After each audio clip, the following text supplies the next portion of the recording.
So, tere homiktus, labrit, labas rytas, good morning. I'm very pleased to welcome you, all of you, to our annual partner kickoff event, CyberSec Pulse 2022, which brings together Hermitage Solutions represented vendors and, of course, our valued partners. Realities of life dictates us to host this event second year in a row online, but I really hope it is the last time. So hopefully we will get out of the woods next year and we'll meet live. What is different though this year, event is open not just to partners, but also to end users, public and private organizations. Before we start, I would like to reflect that 2021 was pretty active for IT security, for IT sector in general, since market continued to go through active digitalization process. Unfortunately, cyber threats and incidents were growing at the same or even larger scale. Specific attacks like phishing or ransomware were trending and making headlines around the world. Baltic states were not immune to this as well. If we fast forward to 2022, it seems that digitalization here in Baltics won't lose its pace since market understood the value of it. And as well, there are EU funds coming up, and in general, massive money in the market will continue to fuel this digitalization process. And we predict that cybersecurity will gain bigger importance and place within these budgets, bigger importance within these budgets, and a bigger part of it will be allocated to cybersecurity. Because previously, in those previous digitalization waves, most of these resources were allocated to hardware, software procurement, and development services. Another factor contributing to importance of cybersecurity will be compliance, as 2021 formed precedents for fines. More visible ones were GDPR mishandling, for example. One more thing, what we noticed by having numerous discussions with partners, that another trend emerging, that is transitioning to buying IT as a service.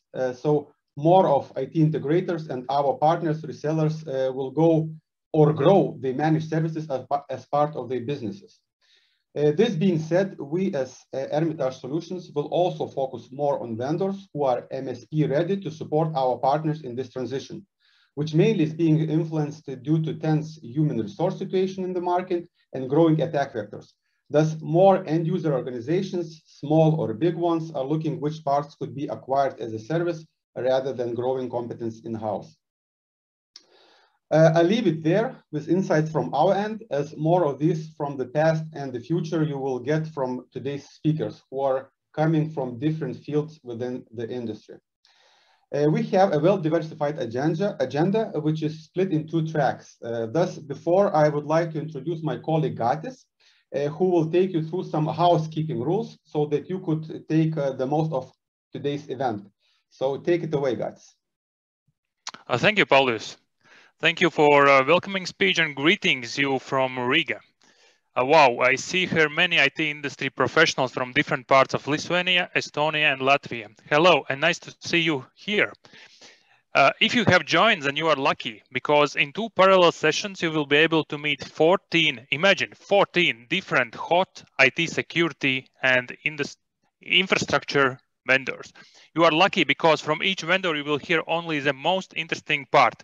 Speakers have shortened their 40-60 minutes PowerPoints and will deliver the key message in just 20 minutes. You are lucky because you will not need to run around venue place to find next speaker. It will be just one click away. And if for any reason you miss some session or part, don't worry. You will get recordings later. So to make event smooth and friendly to everyone, I will introduce you with some guidance and housekeeping rules. At first, I welcome you one more time in our conference platform. If you are here, then you saw this screen, right? This was the main view where you can see track 1, track 2, and agenda. Please pay attention to agenda, where you can find all your interesting topics. However, as you see in your screens now, then in both tracks at the bottom section of the screen, you have agenda as well. A small hint, if you click on agenda, it will become larger, so it will be easier to read it. You can try it now. So here are both tracks. I think it does not require additional user guides, right? So let's continue. Now we all are on track 1, When sessions will start, you will need to choose either remain in this track, or if other topic is more relevant, you can switch to track 2, or in opposite way from track 2 to track 1. It can be done pretty easy just by clicking at the left top of the screen, as you can see in my slide. Other button where you can read leave conference, it will not be used today. If during the event you will have any questions, suggestions, any technical issues, or just want to say hi, you can do it in Hermitage Solutions chat box on the right side. But if you are willing to talk, then there is option. In each track, you will find 2 virtual networking rooms where you can have a personal discussion with Helpsystems, Tripwire, Datto, or Crypture. Just choose a room and join it. If you won't be let into this room straight away, please be patient and wait a little bit. Could be that vendor is talking already to someone, but if waiting is too long, then please let us know and we can organize separate Q&A call with you. So I think from housekeeping, this is it. We can switch to presentations. Just grab your drink and popcorn and enjoy the day. Paulus will stay on track 1, where first presentation will be from Helpsystems. Helpsystems will talk about effective data protection. This should be very interesting. But also track 2, a presentation from Crypture about secure email exchange will be exciting. So Paulus, good luck in track 1 with Helpsystems, and I'm switching to track 2 to meet Crypture and some of you there. Do the same if you want to switch. Okay, good luck, Paulus. Good luck to you guys as well. So let's rumble, I guess. And as Gaitis mentioned in this room, first session will be presented by Ian Davis from Helpsystems. By the way, this vendor is pretty new in our portfolio. This being said, they have a broad range of technologies to cover data security, identity and asset management, compliance, and infrastructure protection. Ian will explain how to have an effective data protection in 5 steps. So, Ian, are you ready? Yeah, let me just share the PowerPoint. Yes, and so I leave it to you then. Good morning, everyone. My name's Ian Davis. I am the Alliances Partner Manager for EMEA for Helpsystems. Well, first things first, just a very quick thank you to the Hermitage team for arranging today and inviting us to come and talk to you. I'm pretty excited to discuss everything that Helpsystems have been doing and introduce you to data classification.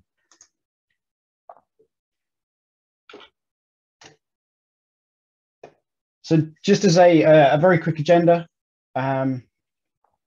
some of you may not have come across Helpsystems before, so I just want to give you a quick introduction and talk about some of the drivers that have made some of our customers and prospects adopt data classification as they sort of start their data security journey.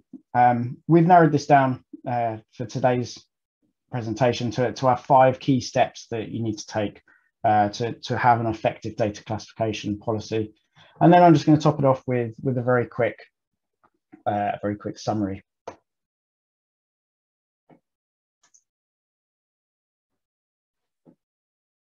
So just a little bit about Helpsystems at the moment. I don't think anyone, you might not have come across us before. Like Paulus said, we're quite new to the Hermitage portfolio. However, hopefully by the end of the presentation, you'll understand that although Helpsystems itself is a brand that's not potentially well recognized, you'll see that some of the technologies that we own are widely used and also recognized within the industry. Historically, Helpsystems has come from a automation side of IT. And if you have come across Helpsystems, this is probably where you're aware of the IBM iBusiness or AS400. We're actually pivoting towards a more security-based portfolio, and I think the goal is by 2024 to have at least 60% of the revenue coming from this security-based side of the business. So there's 2 sides to our coin. Just a quick look at Helpsystems in a very quick overview. Started in 1982, so by no means a startup. We've been going almost 40 years now, and growing exponentially. Almost $500 million in annual revenue, offices across the world, and over 30,000 customers in pretty much every industry. We're headquarters just out of Minneapolis, a small town called Eden Prairie, and we've got offices across the United States and the rest of the world.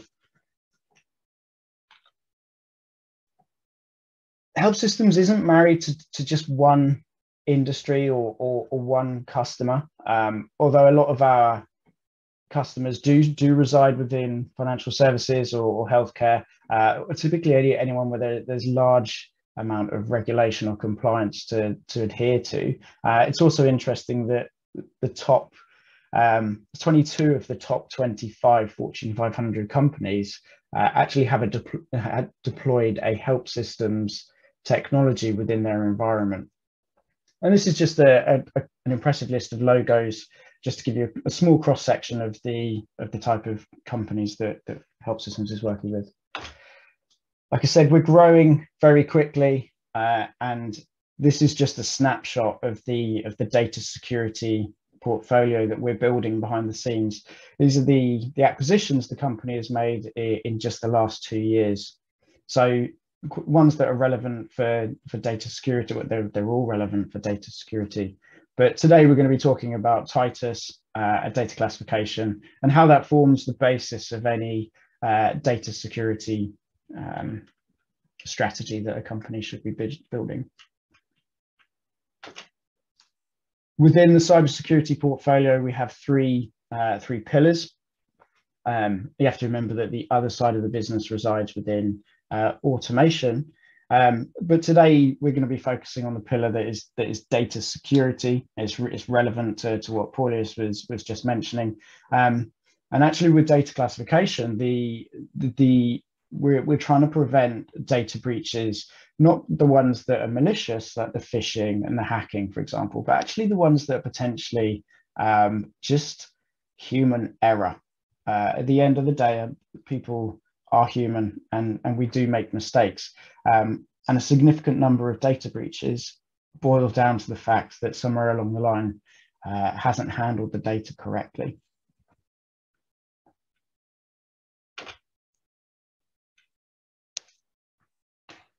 So there's last year, or I guess the last few years, to be honest, while we've suffered the pandemic that's brought the world to a halt and prevented us all from seeing each other and meeting in person, there's been multiple challenges that all combined to create this sort of perfect storm, as we've sort of coined it. There's been a massive shift in working environments caused by the onset of the coronavirus. And as a result, people are tired, people are potentially ill and sick while they're working, and error is inevitable. Like I just mentioned, people are human, and at the end of the day, when we're under stress and we're pushed to our limits, we do make mistakes. Data is governed by privacy regulations, like Paulius mentioned, like GDPR.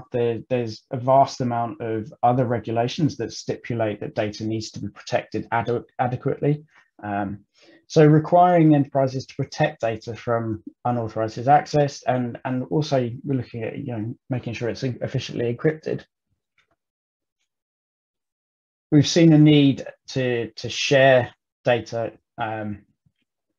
information and information outside the organization as we start to collaborate. As we start to work remotely, people are away from their normal places of business, so we have to share data with our colleagues who now could potentially be hundreds of miles away. So we need to find a way to make sure this is protected while it's in transit. And at the same time, like Paulius and Gattis mentioned, we're seeing this digital transformation across the globe as people find themselves in this new remote environment. And we need to make sure that collaboration between departments is easy and simple. However, we still maintain that level of security as we go. All of these challenges need to be taken seriously, and it's one of the feedbacks that we've had from our CISOs is that this is a growing concern, and that neither one of them can be an expense at the other. So as Helpsystems tries to develop a one-stop shop for data security products, we have a vision, and we're trying to build an integrated data security suite that can be automated or user-driven. However, the focus is on user experience and not impacting business processes or productivity. So to have control of your data, you really need to understand where that data resides and what is sensitive and what isn't. When this is analyzed, the data can be protected by applying classification labels and metadata. These labels then allow you to control it with DLP, for example, with stop and block functions and encryption. We all know that data inside the security perimeter must be protected from leaking or as a data breach, as we hear all the time. However, we still need to share that data outside of our security perimeter. We do need to send sensitive data to third parties that we might be working with collaboratively. This might be an outsourced HR function, for example. You would be sending PII, PCI, etc.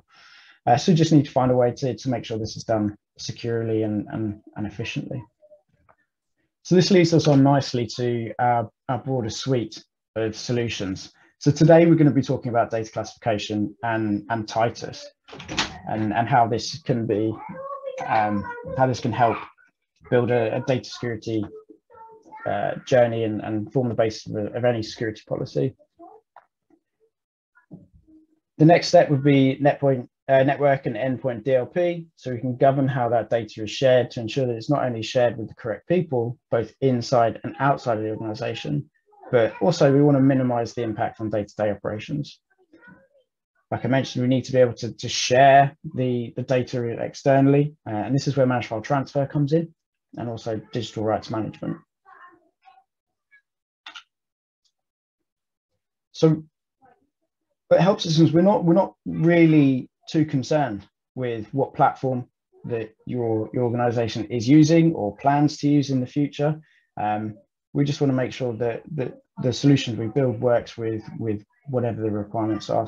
We're looking to make this modular so that you can choose the solutions that fit your requirements as and when needed. You can take a full deployment or take a phased approach to taking on a solution.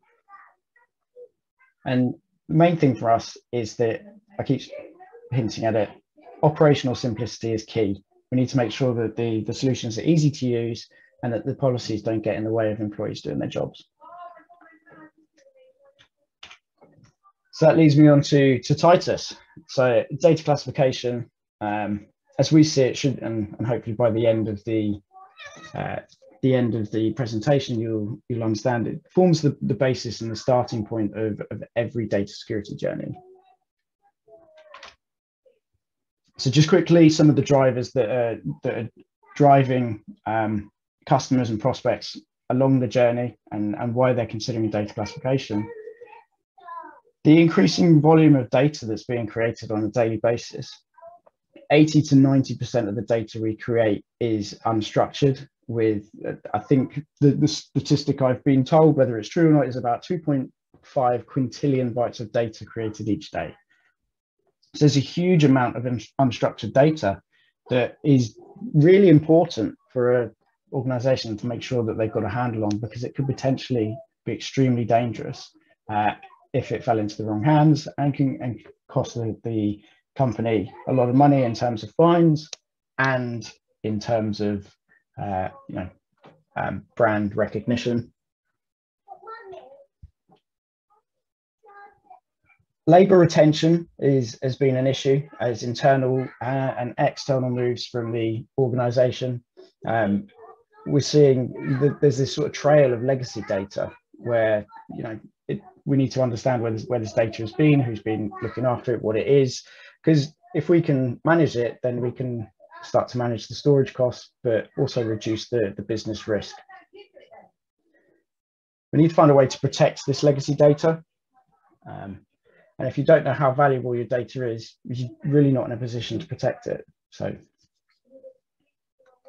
and as Paulus was saying, compliance has been probably the biggest driver for data classification, as it is mandated by some of the bigger regulatory boards and compliance needs.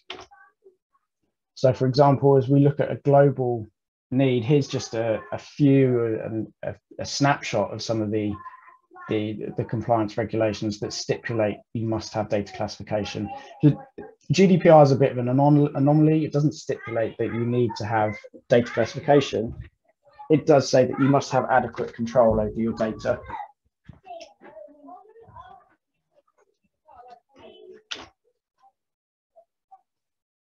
And it's not just us saying this. This is a quote taken from Forrester. If you don't know what you have, where it is, and why you have it, you can't expect to apply the appropriate policies and controls to protect it.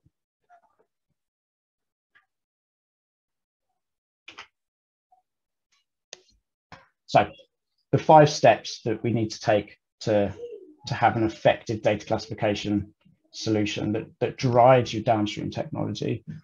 So we'll go through these in greater detail as we move through, but the 5 steps easily can be broken down into identifying. So you need to understand what your data is you want to try and secure.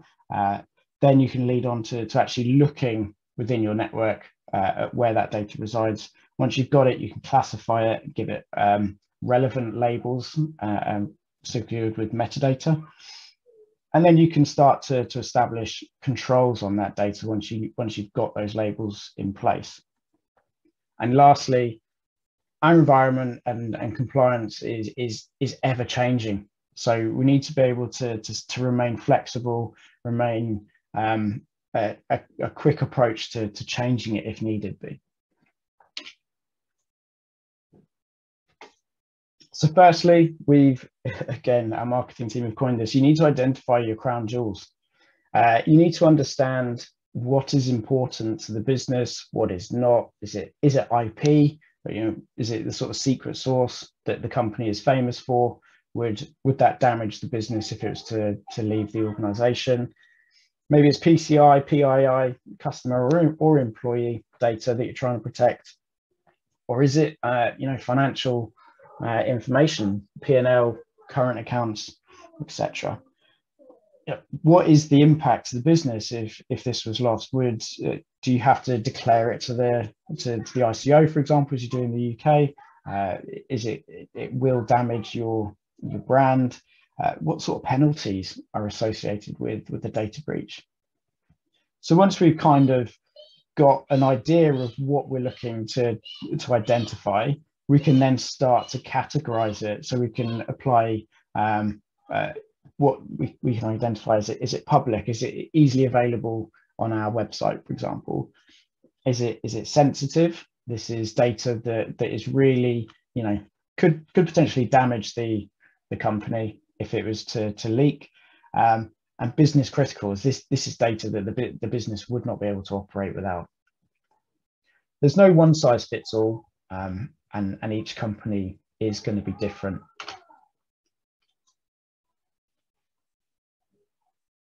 So once you know what you're looking for and you understand what the policy is going to look like, you're then in a position to start looking within your file stores and your repositories to see where the sensitive data is.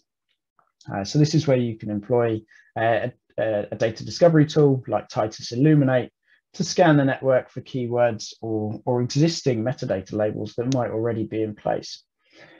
And then you can start to categorize the data efficiently in a structured way, increasing the compliance and allowing administrators to track who has access to the data, for example.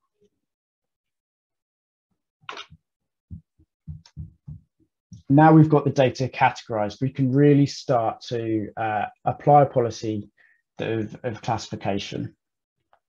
And as I said before, every company is different and there is no one size fits all to how you classify your data. So it's really key to make sure that you take a granular approach and also apply relevant classification labels that are meaningful to your business. which is where Titus can work with you to make sure that end users don't get confused by the labels. We need to encourage employees to be part of the solution and that they're educated in the process, so that we can form this security culture, therefore reducing the risk of a data breach. Titus is a best of breed data classification tool, and the key thing about it is it is granular. The number of labels that we can add to a file type is unlimited, whereas some of our peers are limited to 1 or 2 lines to give you some sort of context. We can go further than this categorization, like I said, by applying labels that are relevant to employees to do their jobs. And this reduces confusion and therefore risk. So a good example of this would be, so instead of adopting a sensitive label, we could change that to HR new starter form. Now, this is obvious to someone who works in HR that they're working with a starter form. They could apply the right classification label because they recognize what they're working with. And in the background, Titus can apply the right metadata tags so that it's sensitive. We recognize that its PII would be relevant, PCI would be contained in the document, and all of this drives the downstream technology. I keep mentioning the metadata. The key thing about Titus is it's persistent metadata. This stays with the data for its entire life cycle. It doesn't get changed or adopted. And then the other thing that makes us best of breed is we can apply classifications to all applications, not just Microsoft Office. So for example, CAD, Mac, Notes, it doesn't matter whether you're working on the cloud or on-prem, then Titus can help form a classification policy. So classification empowers the downstream technology, and the more information that is embedded in the metadata or brought on by granularity, the more efficient the rest of the ecosystem can operate. So DLP can work without scanning the content. The SIEM or UAVA tool can create a bigger picture of threats and user behavior. And privacy access management, for example, is easy to scale and manage if the files are easily recognized. It really is the cornerstone of any sort of data security ecosystem.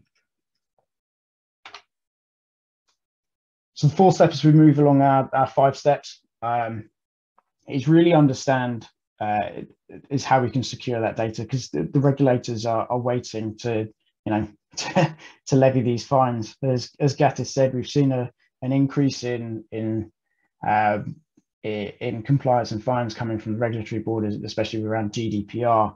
So we need to put in place really strong controls around the already classified data. So these can be the visual labels. So for example, is your top secret stamped across the page. The business-centric labeling, like I said, adopt a taxonomy that is relevant to the business or the department, and it forms the foundation of a much stronger security posture within the business. I've already mentioned how the data classification drives and empowers downstream technology, and here's just a few examples of how this can be done.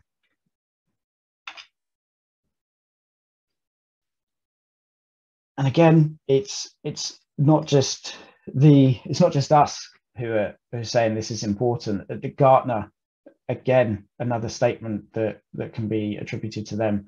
You need to focus on the controls that broadly address the problem, implementing people-centric security and data classification.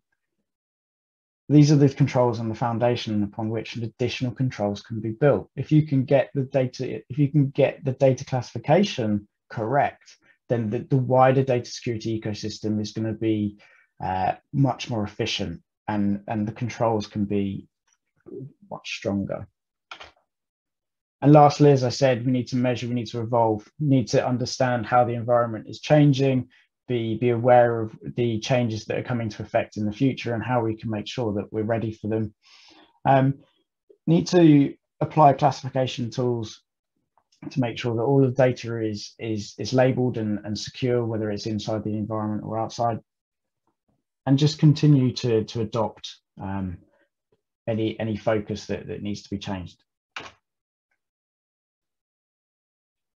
So as I come to the end of my presentation, I'm just going to quick summary.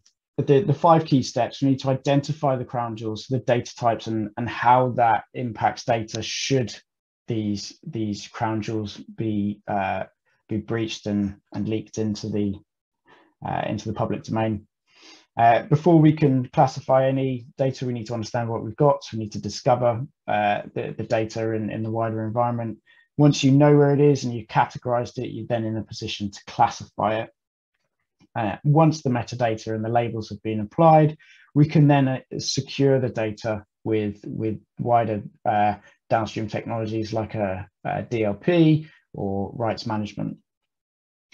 And then lastly, really need to make sure that we're keeping up with regulatory compliance and making sure that we're adopting any new stances to make sure we're protecting our data efficiently. Also, how are we recording and reporting on the data so that we can provide an audit trail if there is a data breach to prove that we are maintaining a compliant stance. So that was as Gatis said, it was very much a whistle-stop tour to data classification. I think that brings me to the end of the presentation. Are there any questions? So thank you, Ian. So if there are any questions, so those are going to be moderated on the chat. However, I do have some questions to you. So of course, go. Are you okay to discuss with me a bit? Yes. So yeah, so not once we had discussions with our partners or actually even end users about what should come first, data leakage prevention or data classification. So I wonder, what is your take on it? Which is it? I mean, or it doesn't matter. So so it's a really good question, and actually, most organizations have taken the stance to adopt DLP first, and in my opinion, this is the wrong path to take. As I mentioned before, data classification forms the sort of cornerstone of any data security journey, and actually, data classification can perform some of the jobs that a DLP does. So, for example, we can prevent an email being sent out of the environment to the wrong domain. So if it is labeled as internal, then classification or Titus can prevent the end user. My video stopped for no reason. Apologies. Yeah. So we can prevent the end user from sending that email or that attachment to someone outside the organization. Now, this happens to all of us because of that really useful and very annoying sometimes function within Outlook where it autofills the address. And we've all done it. We've all meant to send something to our colleague, but accidentally send it to our friend Steve, who works in a different country or company. And it's, like I said, it's human error. But data classification can do these tiny little bits. So I've always said that classification is almost like a DLP light tool. We can perform some of the functions and it gears a business up and gets them ready for DLP. However, some businesses have already deployed the DLP tool. And actually what we should do is it's a good opportunity to do a health check on how the tool is performing. And in a significant number of examples where we've done this with the customer, there's been a high number of false positives in terms of the data that they're blocking. And this is causing a huge administrative strain and cost on the business. Now, this is because a DLP tool, when it's scanning the content, will automatically quarantine any stuff that it deems sensitive. However, it may not be sensitive. It may be completely public information, and it's fine to leave the environment. If that information was classified first, then the DLP tool wouldn't even need to do the content scan. It just recognizes the metadata label and the data would be on its way. So an actual example of this is a division within SocGen, one of their subsidiaries, that had an issues with DLP, and within 1 week of deploying data classification, they had an 80% reduction in false positives, which was a huge huge burden on them and a massive relief on their cost as well. They also saw an increase in the security culture that I mentioned earlier as their employees became empowered and they recognized the importance of the data that they were handling. So in my opinion, classification should come first. However, in reality, it's normal that a company already has a DLP tool and is looking for ways to make it more efficient. Mm-hmm. So yeah, so good to know that we are on the same page on this one, because yeah, we also think exactly the same, and we had many times discussed it. And first of all, you have policies, then you need to know what to, and then classify accordingly, and then it will be quite a smooth transition to preventing already. Yeah. Yeah. Okay. Another also question. So what about data at rest? Is it something data classification can assist with? Apologies, my camera keeps turning off. Yeah, we noticed. So yes, so Titus, we have a data discovery tool. So if you have legacy data in your environment, whether it be in a SharePoint or in the cloud, then we have a tool that is capable of, if you already know what data you're looking for, whether it could be credit card numbers, passport numbers, PCIP, anything, we can configure it so that it scans the environment looking for this sensitive data. And you can either set it up so that it alerts you that it's unclassified, or you can ask it to automatically apply the data classification to it so that you can deploy Titus within your environment. Users are classifying data in creation, and therefore data in motion as well. And all of that legacy data, there's two ways of doing it. You can either bulk classify everything as sensitive, so that or internal only, and the next time someone opens or handles that data, you can force them to choose the right classification, or you can employ something like Illuminate to scan the environment and apply the correct classification to your legacy data. There are two ways of doing it. And I think from our experience, customers will adopt a hybrid, and they will classify everything as internal only, mm-hmm. and then start doing the repositories sort of systematically as they work through, using Illuminate to shine the flashlight and find where the sensitive data is. Okay, good, understood. And yes, and the final one from my side. So can data classification policy be used to comply with multiple regulations at one time? For example, GDPR, PCI DSS, and etc. Yeah, data classification so with GDPR, it's an interesting one. It doesn't stipulate that you need classification, but it's certainly going to help achieve it. It's going to show that you have controls on your effective controls on your data, and that you are in a position to protect it accordingly. And exactly that with the ISO 27001, for example, if you're also looking to achieve that compliance does stipulate that you have to have a form of data classification in it. It doesn't go any further as to discuss what type of classification you should adopt. They just want to see that you have classified your data appropriately.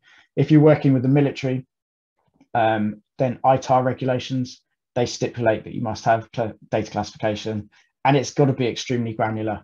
So this is where best of breed technology like Titus really comes into force, and actually organizations like NATO deploy Titus within their environment. So really credible sort of reference just there. But 100%, yeah, if you're chasing multiple compliance regulations, then classification will help across all of them. Okay, super. So good to hear. Okay, so we are on the perfect time. So I would like to thank you for your answers and, of course, for your presentation. Nice. Thank you very much for having me again. No problem. Thank you. Cheers. Bye, everyone. And yes, and our next speaker is going to be Janine Bosger from Tripwire. This vendor is a long-time player in the cybersecurity industry, and Janine is going to talk about how can Tripwire help to keep customers secure during these uncertain times. So I can already see you, Janine, so I believe I can hear you as well. Yep, good morning. Yeah, I can hear you, perfect. So yeah, the floor is yours. Thank you, Gadis. Paulius, we had Gadis before. Obviously, I know you both. Thanks for the invitation for this year's event again. We are always happy to join you in your area because it's an area we pay attention, but we don't travel much. Even we don't travel the last 2 years, but still happy to be a part of this event. So obviously, welcome to everybody to my presentation. I hope you will enjoy what I'm telling you the next 20 minutes. I'm just trying to share my screen. I hope it's working. So I will confirm to you once I see it. Okay. Yes, we see it, but not in presentation mode yet. I know. Just need to change it, otherwise I cannot see it properly. Yep, it's perfect. Oh, that looks a bit better. So already Pauli said, I'm Janine Balsiger. I'm responsible for all our customers in the enterprise area and as well for our channel partners in the DACH, Eastern Europe, including Baltic states and Russia, which is quite a large territory, but a very interesting territory. So I have put together a wee agenda so we know exactly what we hear the next couple of minutes about Tripwire. So I hope I can give you a few insight what we are doing, where we're helping our customers, and then achieving customers' goal from a partner perspective, internal business goals and growth, again, from a partner perspective, and then integrations, what we can do there with third party and already tools the customer has already deployed. And then in the end, obviously, hopefully we have some time for some questions. Okay. So the big question is always, what do we provide to customers? Because we are on the market a very long time and it's always tricky to hear what we're doing, but it's actually very simple. So we provide solutions that we monitor the integrity of your customers in IT and OT systems. Whenever they have it on-prem or in the cloud, we can help to make sure that any changes get detected will keep them secure and safe. And also after their policies, they need to have standards in compliance. You have a few here where you can see PCI is very popular in my area. GDPR, everybody knows this is something we need to take care of, and ISO certifications and stuff. The others you can see here is more US related, but I still have it on because it's something you never know if another partner or a customer is online, which is coming from this area or has a location there, so he can see that as well. Tripwire is a leader in security, compliance, and operation excellence. These are 3 pillars you will hear the next couple of minutes quite a few times because this is the most parts we're keeping up quite a lot of where our solutions are going in that direction. So we are a stable company in a very chaotic industry with full of startups, mergers, and divestitures. And we are proud to be a part of a 3 billion company called Belden. They bring a 100-year history in network components. Maybe a few of you have heard of them, but they are mostly in the OT area where you see them mostly with their solutions. You can see a little bit more about that in a couple of slides. We provide enterprises with award-winning technologies to keep them secure and compliant for more than 20 years. And we are trusted by thousands of customers since 1997. We have a couple of thousand successful deployments all over the globe, and we protect over 20 million critical assets worldwide. We deliver advanced security and compliance and IT operation solutions to more than 9,000 customers in 96 countries. 8 of our top global retailers are customers of Tripwire. Obviously, I cannot tell you any names because that would be not compliant regular with the customers. We have 7 out of the top global telecommunication firms and more than half of the Fortune 500. If you would like to see more who are our customers, please go to our website and check it out because there are more details. So there are 3 main pillars and aspects where we focusing toward our customers' business. This is security, IT operations, and compliance. For security, we provide the most implementational controls, including in the industry standards frameworks like CIS, ISO, and PCI, and a lot more. Tripwire solutions are very flexible, so we can adapt as well to their own internal standards of your customers. We have a content team sitting in the States where requests like that taking on and get it checked, and then we can help to adapt that as well into our solution for the customer. If there are any specific questions in that area, just feel free to ask Hermitage. We help our customers to get more coverage with automated workflows and integrations. For the compliance area, we have the most extensive policy library in the industry. We have over 800 combinations of platforms and regulatory standards. Any authorized partner has access to our partner portal, where this list is basically available, and you can show that as well to your customers. We have helped our customers to maintain compliance over time with monitoring, audit evidence and reports, so that reduce the whole workflow of the audits. So your customers, IT staff don't have to spend days and weeks on preparing for an audit, and they can spend more time on other important tasks. For the third and also very important aspect of the customer's business is IT operations, where we help maintain the infrastructure and configuration to the state the customer needs it. If there has been any changes in configuration, Tripwire will be able to detect it and let you know. We manage also changes to control unauthorized changes that causes downtime and unplanned work. So your customers don't need to spend time on things they can be handled by a Tripwire solution. Because we help multiple organizations, they can also reduce total cost of ownership. I've never spoken to a customer he doesn't like to save money or time in things where his staff can actually do other things in the organization. So why should you partner with Tripwire? It's always a good question. Sorry, just forgot that slide. We have a case study done with a global credit card company, which obviously I'm not allowed to tell you the customer because that would be confidential, but of course, I assuming everybody from you or a lot of you have one of those cards in your wallet. When we asked the customer, where did Tripwire help you? What is the first thing comes to your mind when you think about Tripwire solution? And then obviously he said to us, well, it's easy to understand the tool and its function. So to help us what we need to do and achieve.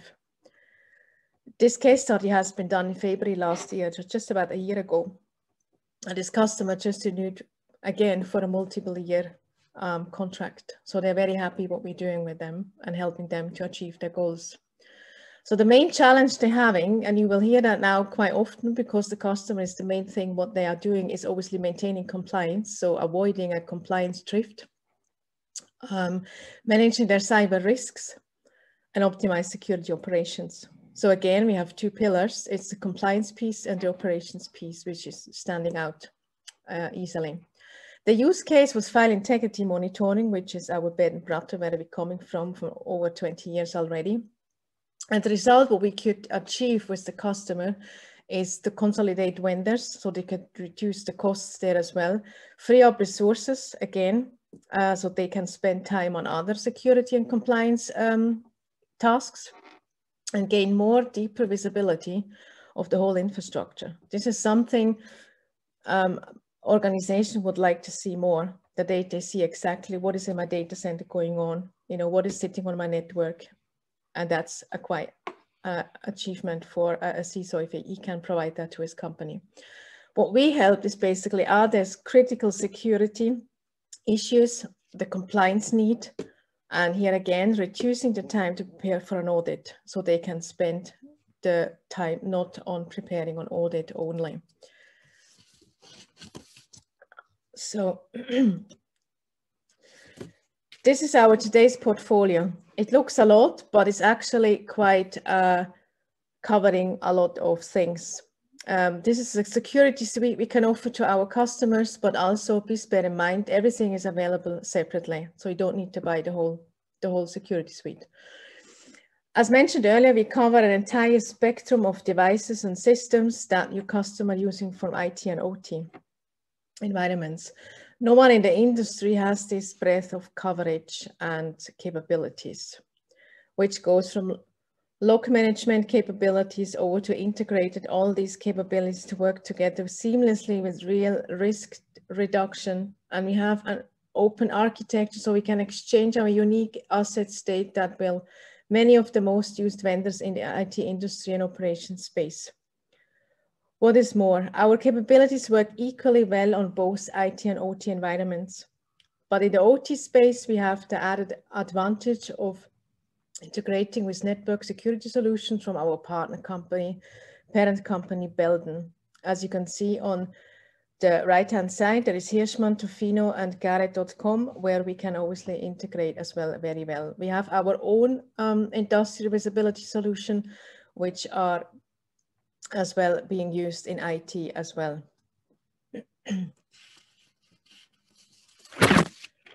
So the most people, when you ask around in the industry, they know us for file integrity monitoring for servers. Well, that's a long time ago because we came out of an open source. And then as we got funded in 1997, we changed that a little bit. So it's not just file integrity monitoring anymore. As change detection in this slide, you can see this was our very first product, as I already said, our bread and butter, where we're coming from. It's still the best in the industry to detecting integrity changes, and not just on files, on many other devices. There is much more in depth that Tripwire, with Tripwire's configuration capabilities. We also have configuration assessment and policy management, and with these offers an automation to reduce the workflow associated with compliance management. We take the burden off you. Let Tripwire do it for you. To help our customers identify the greatest risk on their network, we have asset discovery and vulnerability assessment that helps them profile what's on their network and uses industry most precise risk scoring so they can set actionable priorities. So if you don't know what is on your network, you cannot protect it. So now is the question, why should you partner with Tripwire? We have a first go-to-market strategy. So all our sales going through the channel because we are a channel company. We have a predictable engagement model, a high touch with partners to win deals as we work as one team. Obviously, I don't sit in your areas. I don't speak your language, unfortunately. So I need the help of my partners to do so. We have a strong margin and service opportunities, which means we have initiatives and campaigns running with our partners with great benefits, so you can build a solid pipeline with Tripwire.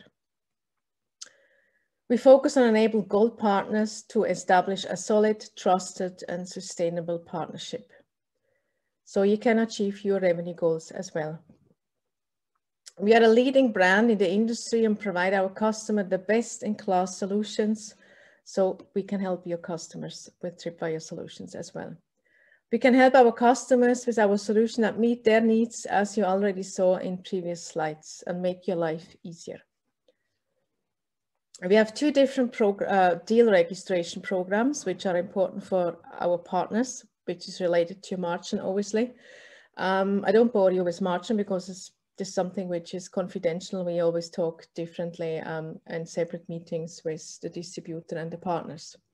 We have two different types of deals, which means a teaming and a deal registration, which means the teaming is coming from me. I found this opportunity, but I would like to pass it over to you as a partner.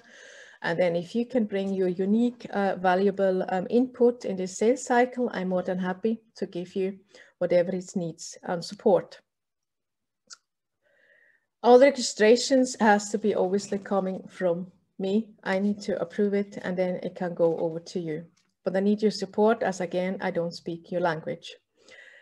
Then the second one, which is the most important one maybe for you, is the deal registration. That's the deal you bring to me. I need to band qualify it, that I know exactly what we're talking about. Is this something we can achieve as the customer? Is this something we can do? Then you can register it through the portal. But I still need your support to, as we work as one team, to bring it over the line. We pay a lot of attention to onboard gold partners because there you have the most benefits and initiatives when it comes to our Marcher program. I don't tell any prices over the meeting because this is something goes through the channel and is confidential. We integrate with a lot of good other solutions on the market, and we have a very strong Tripwire Technology Alliance program. We help validate other vendor security controls to confirm they are working and configure properly with a Tripwire solution. We go wide and deep in our alliance with other vendors, again, to help to integrate with other solutions seamless and without any issues. We offer an open architect with APIs and frameworks, so you can quickly leverage intelligence from various sources. This is something we established obviously with our professional service team if it comes to deployments, because they have always something in their secret box to do that and integrate seamlessly. If there is something not working properly, obviously there is always another team at Tripwire that can help you with that. So how can you identify, excuse me, how can you identify Tripwire opportunities? Well, you could hear a couple of key points already in my presentation. There's always an audit is coming up, or they have a heavy burden of compliance they need to regulate and control. They have failed an audit, and the most important one, which is the worst case scenario for an area organization, they had a hack or been breached. Then we can help you with that. The key message is always to your customers, to our customers, that always Tripwire is a leading FIM and security configuration management solution to address requirements, provide greater visibility and understanding. As I already said, we have a robust policy library to address multiple frameworks. We are available in multiple formats, on-prem, cloud, which became very, very popular during this pandemic. We have a subscription offering and also a managed service.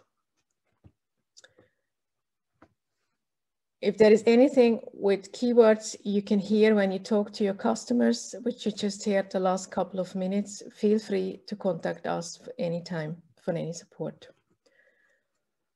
I hope you could understand a little bit what Tripwire does, where we're coming from, and where we can help our customers, your customers, our customers.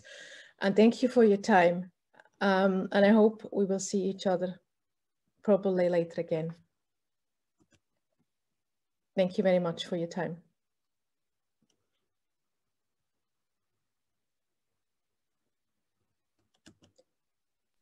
So thank you, Janine.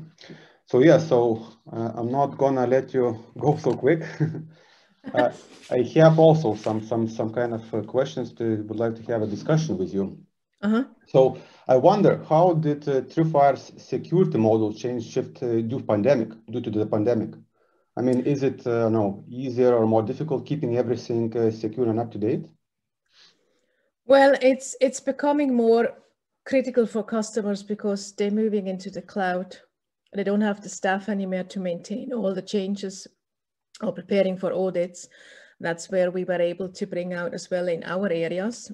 I don't say US because we had US managed service for years already before, but also in our areas here in the DACH and in the Eastern Europe region, where we can help customers to take this burden from them and we manage their assets for them. And this is a big bonus for here because as you know, we need to have data centers in our region, not in the States. And that was a big thing for us that we could launch our own managed service for our region in March 2020 to help customers basically during this difficult time to maintain compliance, don't have compliance drift or even get hacked because they don't have the time to do everything on their own.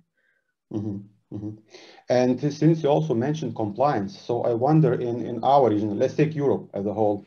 So which are the drivers? I mean, if it's particular compliance requirements, which one? Well, we have, I have a lot of customers always in the financial service sector, which is PCI driven, SWIFT compliance driven, all this kind of, and a few with ISO. It's not as much ASA, but the PCI is the main driver for me, Mm-hmm. where we can obviously help them maintain their compliance. Okay, understood. Okay, so thank you. It was a pleasure to hear you and No learn problem. more Thanks about for the the Tripwire invitation.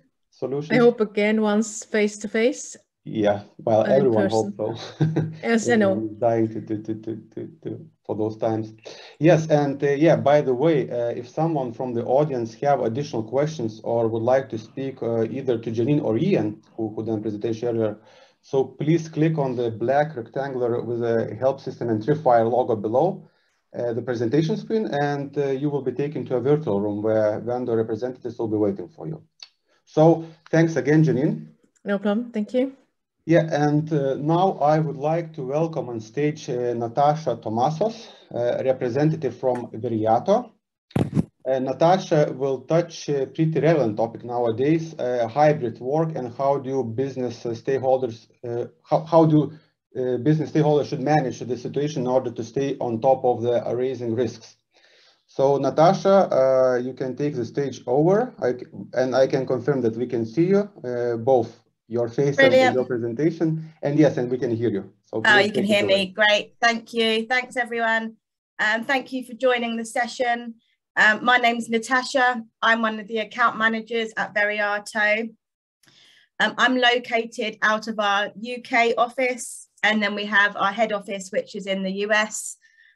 So both with our UK office and then Hermitage as well, we can cover you for any time zones that you're in. So going through, with the pandemic, this has created a very unique and stressful time for business owners and managers. No one's expecting the working from home model to go away anytime soon. So for the first time, employees are now remote. Managers can't see them, and they certainly don't know how to manage them. So with this unique time, it's created a very unique opportunity for Veriato, and it's one that we can assist your customers with. To give you a bit of background about us, Veriato is the global leader in employee monitoring and AI-powered insider threat security. We've been around for over 15 years. We have customers in over 110 countries, and we work with some of the biggest and the best organizations in the world. As you can see, we're consistently ranked as one of the top solutions, including our latest 2020 Cybersecurity Insiders Award for Insider Threat Solution. So here is a reference from PC's Editor's Choice. This explains Veriato delivering a robust employee monitoring and data collecting solution powered by artificial intelligence, which helps mitigate any potential insider threats.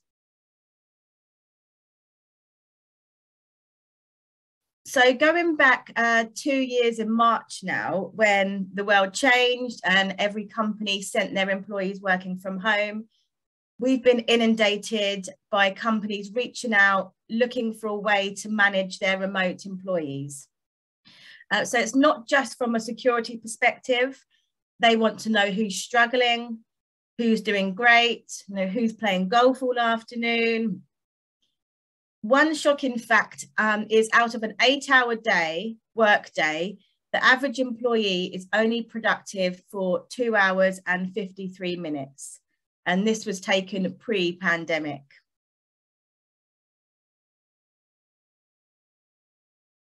So we've been helping hundreds of clients empowering their workforce transformation, which has been triggered by the pandemic. So just because employees are working remotely, it doesn't mean that you need to lose visibility, control, security, and management capabilities. The companies have been putting in place the plans and tools necessary in this new norm, and they're now proactively managing this transformation. There's many companies still playing catch up. So we offer 3 solutions. Cerebral on-premise, which covers companies needing to meet GDPR compliance. We've got Vision Cloud, which is a lightweight, powerful productivity tool.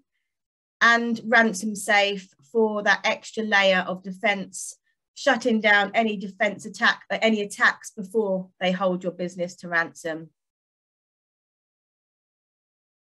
If we were talking before 2021, 90% of our conversations would have been about insider threat security. So your ability to keep all the critical data secure, protect against any fraud, etc. But now, as the pandemic spread in March, so did companies' priorities. So companies lost visibility into their employees who were then working from home, and their concerns shifted. First to productivity and engagement, and next to the compliance nightmare that remote employees are creating. So we'll touch on these three areas in a second.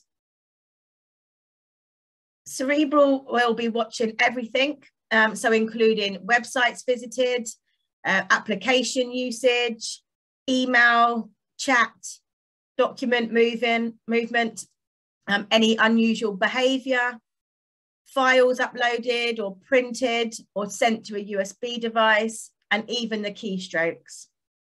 Because we capture everything that's happening on the endpoint, we can then look at it in terms of productivity, security, or compliance.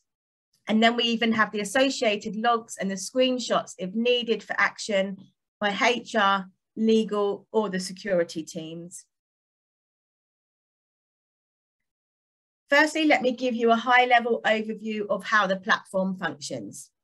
So Vision is a cloud-based solution, making it simple to set up and manage from anywhere. You'll be able to log into your Vision management console from your desktop or your mobile device. And then from that console, you'll be able to utilize stealth mode and push the Vision agent to devices on your network, including Macs, PCs, Android, and Chromebooks. We've recently added the iOS to this as well, so we'll give you information on that if you have any interest in iOS monitoring. Once installed on the employees' devices, Vision will then begin to record all of the activity 24/7, and you'll be able to see the reports and the data at your fingertips when you log into your Vision dashboard. Cerebral, slightly different. It's an on-premise solution, so it's installed onto your company server. It's attached to a SQL database. Again, the agent can be deployed in visible or stealth mode. And then once installed onto the employees' devices, the agent will begin analyzing and recording the data 24/7. And then you'll have your reports at your fingertips when you log into the Vision dashboard. So the pain companies are feeling right now. So nearly all companies have questions around productivity, cohesion, or engagement regarding their employees. Some people thrive working remotely and others don't. You know, who's working on that spreadsheet all afternoon? Who's decided to watch Netflix? Some people struggle working in isolation, or if they have kids or pets at home as distractions. The companies need this matrix so they can track progress with their team's transformation. Now, which person or department's struggling? Who's killing it? How do you know? Here you'll find an example report of our user productivity. Each user or department will have their own unique recording profile, so you can choose to monitor from a high level or have the option to drill down into detailed information. You can baseline normal working hours and ensure each user is logged on and being productive throughout the day. You can see active time versus idle time, including a productivity score, making it easy to monitor and see which users you want to focus on in more detail. Then, if needed, we can drill down into further details. Here is an example of an accounting team. So most users will be using QuickBooks, Outlook, and ADP. But then we noticed Sean, he spent a good chunk of his time or his week playing World of Warcraft and Plants vs. Zombies.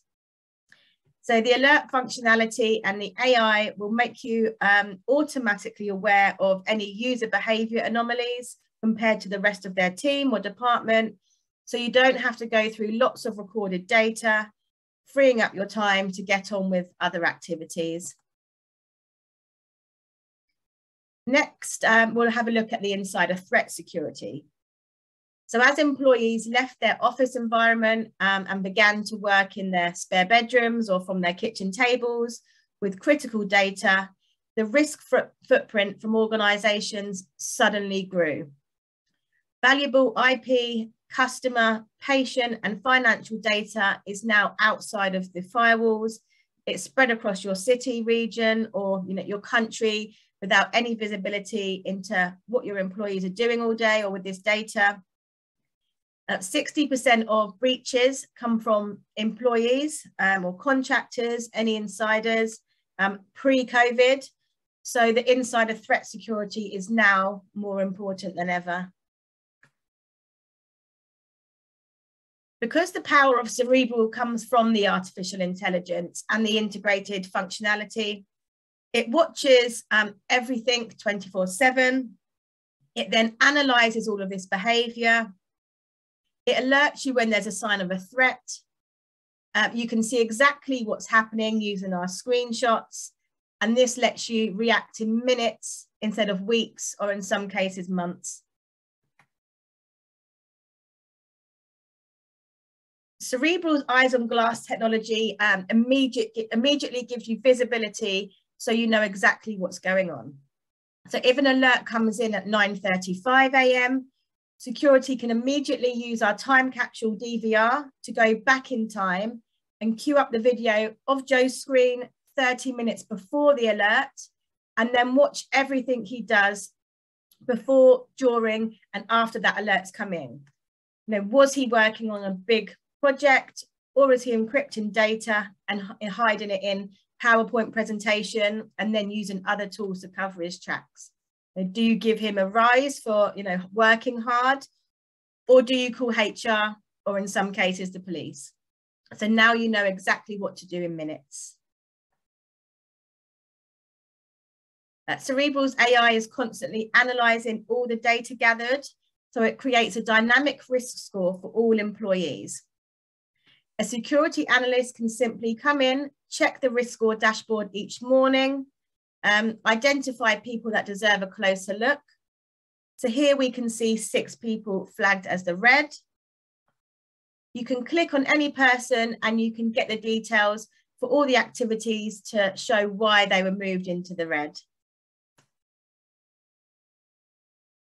Let's look at this scenario. So this is a hospital, and they've sent all of their billing and insurance reps working from home. So each morning, John sits at his kitchen table, he logs onto the VPN, and he downloads all the patient records so he can start working that day.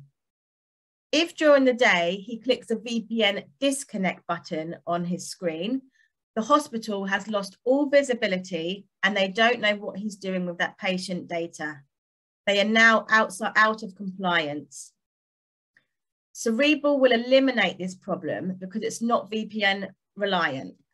So communication can be set up through a private URL. So anytime the person is online, data will flow back to the console. Additionally, if John shuts down their Wi-Fi and goes offline completely, Cerebral is still monitoring that activity. It's recording everything. So a definitive record and auditable trial is maintained and stored locally. And the next time John goes online, all the data will upload to the server. Because the data is stored in a SQL database, reports can be queried to meet any compliance reporting requirements. I wanted to mention our partner program. So you will be able to discuss this with Hermitage in a lot more detail. Our program ensures our partners are equipped with the most relevant, up-to-date training and documentation, making the installation nice and extremely smooth for our clients. We obviously rely heavily on our partners. Therefore, we want to make sure we offer you the best margins, We've set you up to be an extension of Veriato to the countries that we can't reach. So all of the information on pricing, which you can discuss with Hermitage as well, any training, etc. Each partner will have their own login information. So here you'll be able to deal register any opportunities. This will then protect your clients. It will equip them with the latest and best price incentives, and we can honor those. If any customers then come to us directly, we know that you as a partner are working that opportunity, and then we pass it back to you. You can provide your clients with any industry-led case studies, white papers, etc. All the branded collateral, all training. It just makes it nice and smooth implementation for your clients to get protected immediately. Again, Hermitage will provide all of the login details if you choose to register. But you've got the opportunity to be your client's superhero, so you can help them transform their business from this working from home, the new norm. Don't wait for them to ask you, as some don't actually know this technology exists. So be proactive, ask them about the struggles they're having in the new COVID world, and then you can help them better manage their business in terms of productivity, compliance, and security. So it's a unique time, so seize this opportunity. Thank you very much, and I'm sure we'll have some questions. Yeah, thank you, Natasha. So I see we are a bit off schedule. So I think let's have a discussion. So I will torture a bit longer. Sorry to say that. Okay. And for the start, let's maybe start with something very simple. So how is the weather over in UK? To be fair, it's okay today. Last week was really cold, but it's not too bad today. We've got these nice Veriato tops on, so they're nice and warm. Okay, cool. So, but there is no snow, I presume, right? No snow. Okay. There was snow this time last year, so surprising that there isn't. Hopefully, there should be soon. Okay, yeah. Well, we have plenty of it, so we could borrow you some. But yeah. Oh, you have snow there, do you? Oh, brilliant, fantastic. Oh, I didn't realise it was that cold over there now. I knew it was cold, but I thought it was the same. No. This we have a minus. It's a lot of snow there. But okay, let's get back to business for a bit. So I presume, I mean, naturally, you are dealing on daily basis. I mean, with a lot of inquiries about this user behavior and productivity solutions. And can you tell us how are your clients managing remote workforce currently? I mean, can you elaborate on that maybe with some examples? Yeah, I think, well, the hardest challenge for us was for our existing customers who had the software set up in their office already, and then we're trying to transfer the licenses to working from home. Companies didn't have anything set up. There was no infrastructure in place. We had a couple of weeks where we had so many phone calls of all of our employees are now working from home. They've got this critical data. We don't know what's happening with it. We haven't got a network set up to install it. We need to install it manually. So we were offering a lot of companies our cloud solution at the time, which is a really smooth, quick installation process. They were using the software just to make sure companies are logged on, they were being productive throughout the day, and they were blocking data from being sent out of the organization. So it was acting as a DLP solution for a couple of weeks just to make sure nothing was being leaked outside the organization. Obviously, that doesn't work brilliantly for all organizations, because if you just block things down, it stops a lot of people from doing their work. If they need to print any documents, if they need to edit or send them to the cloud, they couldn't do that. So now with a lot of the infrastructure being put in place, so we've got VPN connections, you have all the networks set up now. So companies are using our Cerebral on-premise solution now to remotely install the software onto each user's machine, even if they're working from home. It then monitors that activity, sends all the data back, and whether they are in multiple office locations or different countries, the software can then monitor all of that activity using one central management console. It's giving you the alerts that you need, so it's not just blocking things down, it's allowing people to do their work. And so at the moment, it's as I mentioned in the presentation, there's still a lot of companies playing catch up. So if we speak to people and we ask them, what are you using currently? A lot of companies are saying nothing. So we then ask them, if something was to happen and if a breach was to occur and data was to be sent out of your organization, how do you know? And a lot of companies, surprisingly, don't have any idea.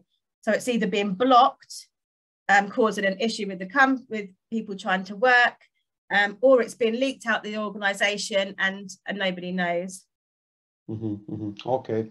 Yeah, and this is interesting, especially, I mean, since you mentioned that it's, I mean, nobody has a clue, but in your opinion, for example, I guess when we talk about, let's say, compliance situations as well, so sometimes you need to maybe prove someone that, I mean, the way you handled the incident. So, and not once today already was mentioned GDPR, for example. So can you elaborate a bit how your solution could help the market with to remain GDPR compliant?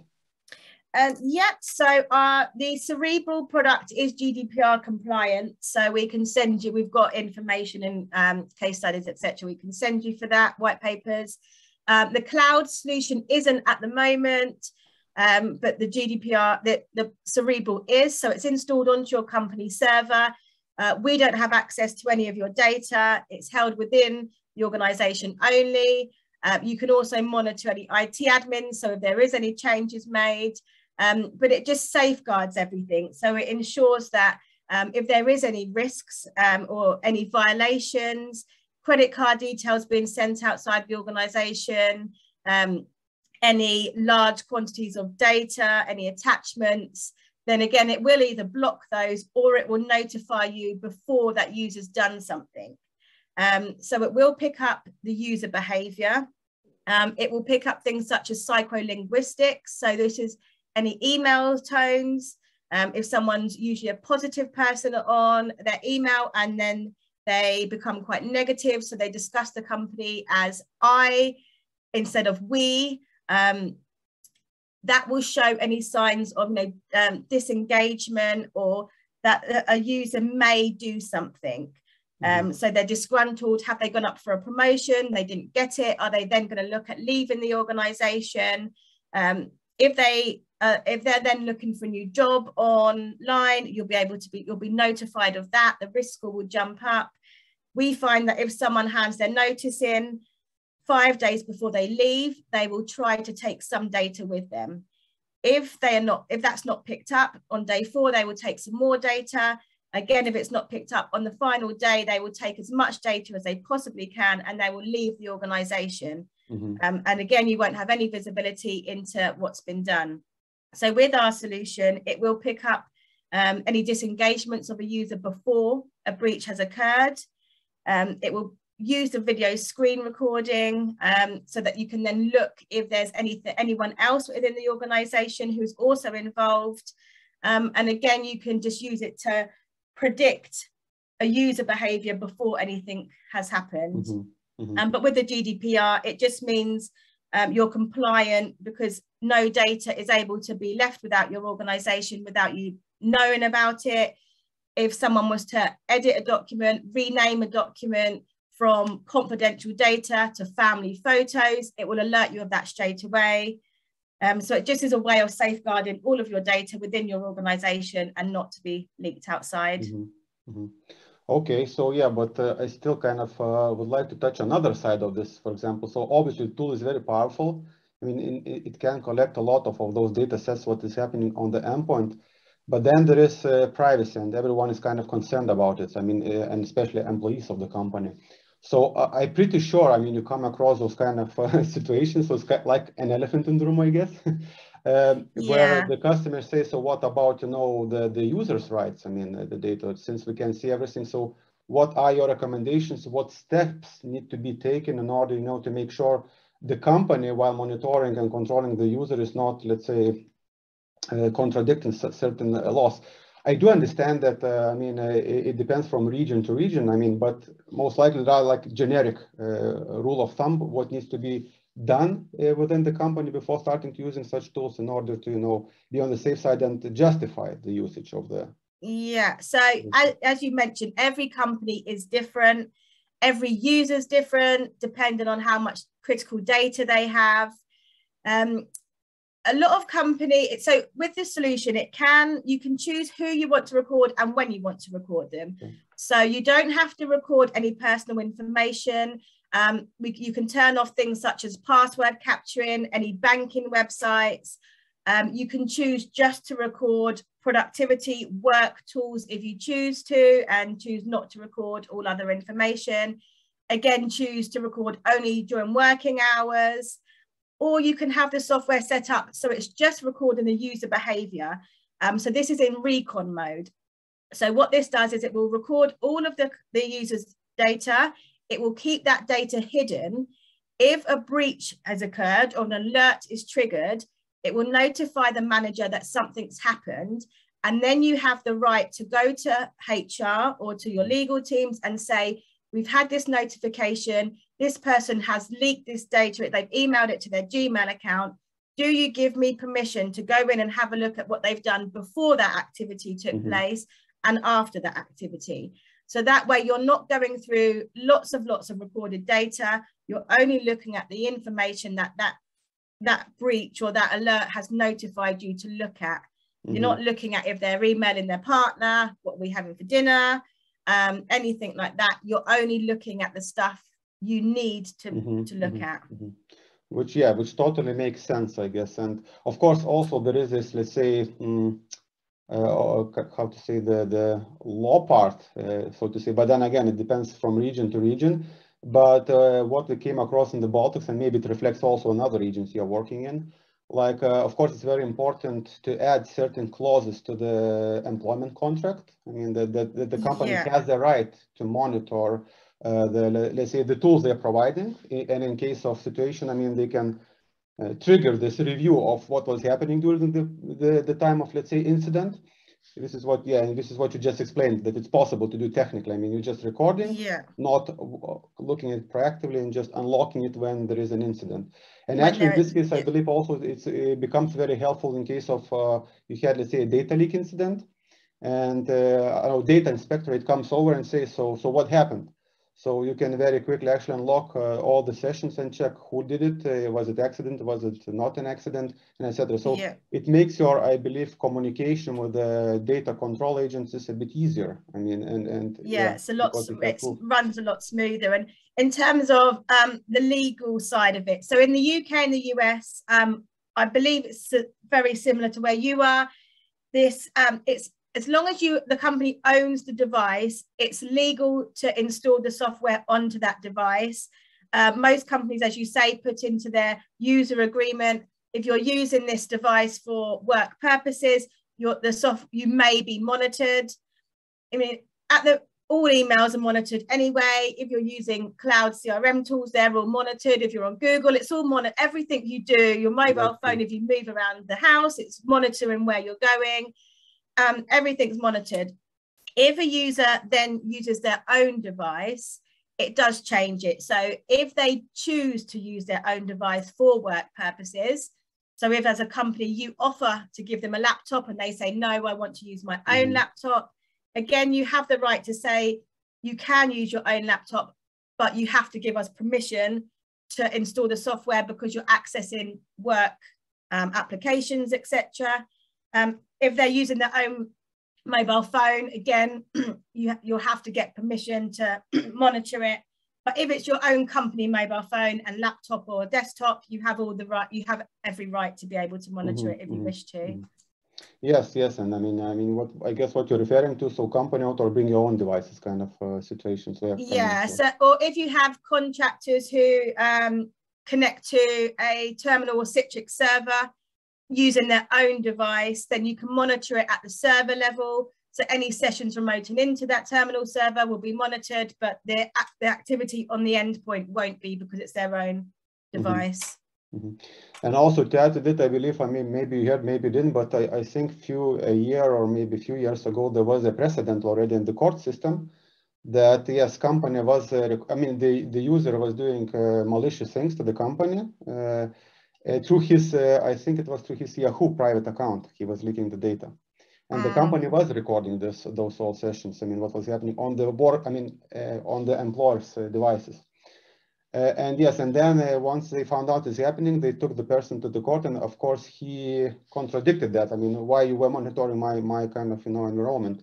And I guess he went even to this European court, and he lost the case because, I mean, the company defended that they had to write, it was defined, and yeah, he actually was doing stuff he was stealing basically from the company. Oh, that'll be a good case study for us.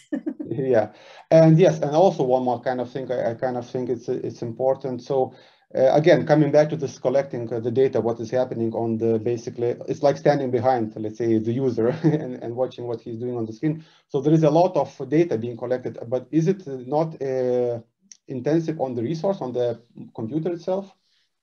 No, so the software has been designed not to slow down the machine. The data is sent back every 1 to 4 minutes, so it's sent back in small chunks. It's not continuously being sent back, and that's been designed that way so it doesn't slow down the machines. I know we have a few competitors who do the live monitoring, and the data is continuously being sent back, and we get complaints from the customers to say, the users have figured out something's on their machine because it's slowing their machine down. So we do it, we send it back in small bite-sized chunks, and then that way it doesn't affect the running of the machine. And also in terms of recording, maybe just also because I had those discussions as well, because this is one of the usually asked questions when we discussed with our partners or the end customers.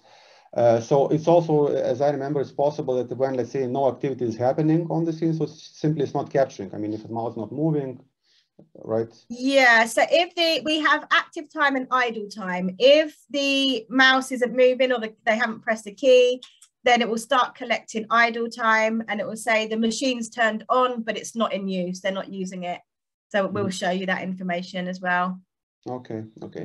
And yes, and also what is interesting, so when we speak about the organization and who is kind of within the organizations, which type of, let's say, occupation or department is most interested in this type of solution, because I mean, I presume it's not in most of the cases classical IT department, because for them it's another, you know, overhead. Yeah, again, it's different. So if it's a smaller organization, it's usually the business owner who will come to us and they'll say, we have no IT team, we've got, you know, 10, 20 machines here, standalone machines. I don't know anything technically, can you help us install it? So we will then offer either our investigator product, which is more of a lightweight product, you don't need a server, or the cloud solution. If it's a bigger organization, then usually it's a project manager or it will be an IT manager who will be tasked with, we're looking for a monitoring solution or something to protect our data or user behavior tool. Can you go out there and find something for us? So again, it is all different depending on the size of the organization. Yeah, and I suspect, for example, especially if organizations have internal fraud prevention departments. So yeah, this is also, we can convince that we notice that it's a lot of traction. So those type of people, yeah, they are looking for those type of solutions. Or HR, but HR can be, they also need to protect their employees. So with HR, it's trying to, if we're speaking to IT security managers, when we're explaining data being leaked outside the organization and how critical it is if that happens, they understand. HR can be more protecting their employees, so they don't understand if data was to be sent outside the organization, how much it could cost the organization. And you know, the IT security people, they're in charge of protecting the data and the security, so they do need something, they do want something installed to do that. But yeah, again, it's all different depending on if it's an enterprise an account, then they will have a legal team or a HR team, and there'll be lots of different people involved. Okay. And yes, and since we're talking about the data protection, so can Veriato help prevent data from being leaked outside the client organization? Because I mean, And how? Because yeah, so monitoring it would do it will do it in two ways. So either we block certain things, so it will block any cloud uploads. We can block files being sent to USB. We can block emails going out where they've got certain violations in, or we allow everything to be sent outside the organization, but it's just monitored and alerted on. So if someone was to send something by accident, you can see they might need more training. So it's two ways. It will either block the data from being sent out, or it will allow the data, but it will notify you that that's happened, and then you can go in and correct anything that's happened. Okay. And yes, and maybe before I let you go, so thank you a lot for I mean, keeping this time in track. We still have a few minutes before the next session. So what I would like maybe to do, so I would like to share, for example, on our end, one of the success stories where your tool helped actually, and maybe you can share some story from other regions. I mean, so for example, in the Baltic states, we had a very good customer actually was coming back to us and happy to share the success story. So it was a logistics company which was able basically to catch certain people who were running expeditors company next to it. So basically they were just sourcing the customers from the main work employment to their own company. So it really, I mean, there was a lot of money at stake, which helped to kind of basically return of investment was very good in this particular case. So maybe you have something also what stand out, maybe what customer came back to you and shared. I think the one that always stands out to me is we had a manufacturing organization that we worked with. They made the cooking pans, and they created this really good cooking pan, and it now has the red dot on it. So when the pan is ready to put your steak in it, it goes red. Anyway, they made this, the manufacturing department had all the designs on their system, and then one of the employees was disgruntled about going up for a promotion and didn't get it. So he, on an instant chat message, he was speaking to a competitor, and he leaked the designs for this new cooking pan to the competitor. This was picked up, it was blocked, there were things put in place so that this new company couldn't release, copyrights put in place, they couldn't release it. However, if the software wasn't monitoring him, the other organization would have got those designs, and they would have released that product before this large organization, I won't say their name, and it would have cost them millions, absolutely millions. So for having the sake of one license installed onto this machine, it saved the organization millions of dollars. Okay, yeah, so it's always nice to hear those stories. Okay, so thank you, Natasha, a lot for this discussion and your presentation. Thank you. Thanks for your time. Thanks, everyone. Bye. Bye. Yes, and so let's go forward with our agenda, and in a few seconds the stage will be taken by Fraser Kine from Arista, who will talk about the importance of network detection and response in ever-growing complexity and risk to the network infrastructure. So Fraser, if you are there, please take it away.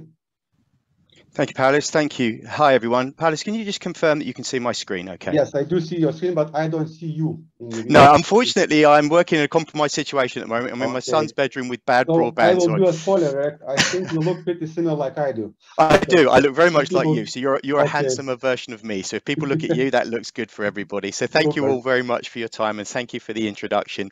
I want to talk a little bit about the networking side of what's going on at the moment, and share a little bit about our experiences and what we see coming next in the market. And the focus of this session will really be about the essential role, of course, that the network plays in operating the business, and then really how we get visibility and context from the network to help us understand the risks that we face and how we can protect our business from those sorts of risks. So obviously 2021 was a really challenging year for cybersecurity. And we saw many complex and multi-layered attacks, highly focused supply chain campaigns, as well as wide-scale general vulnerabilities in the market.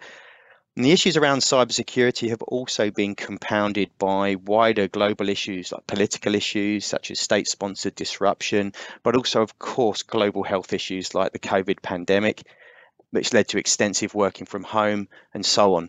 So it's kind of a perfect storm of security, and I think we've just seen a ramp up in the importance and visibility of these kind of events. So what have we learned?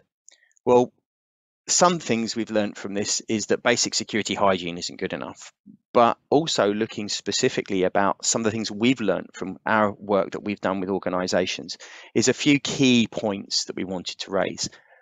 One of the things that we've learned is whenever we look at organizations' networks, and of course this will depend on the scale of the organization, the kind of business that they're in, how they operate, we often find that when we look at networks, over half of the devices that are found on networks are what would be classically regarded as unmanaged. So these are devices that exist on the network that represent part of the attack surface to which you previously had probably no visibility. They just appeared as IP addresses on the network with no contextual understanding about what they mean, what risk they offer.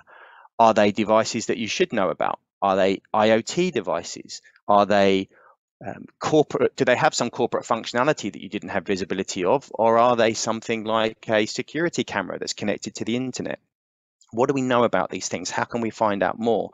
And it's critical that we understand the assets on the network in order to protect from this. So that lack of visibility is really endemic throughout the industry. The second key point that we observed is that very often these days, malware isn't involved in breaches. Now, of course, we're going to see increases in the use of malware. We're going to see increasing use of things that work like ransomware and so on, and the ways that they get in. But what we've observed through some of the more consequential breaches in the last couple of years is that a large percentage of attacks actually don't involve anything that's classically known as malware. So these aren't necessarily malicious patterns of code that you can pick up and identify and you can protect from. Very often now, these attacks are using things like living off the land binaries. They're using existing tool sets like PowerShell and other tools that already exist for legitimate use within your business. And they're taking those and misusing them.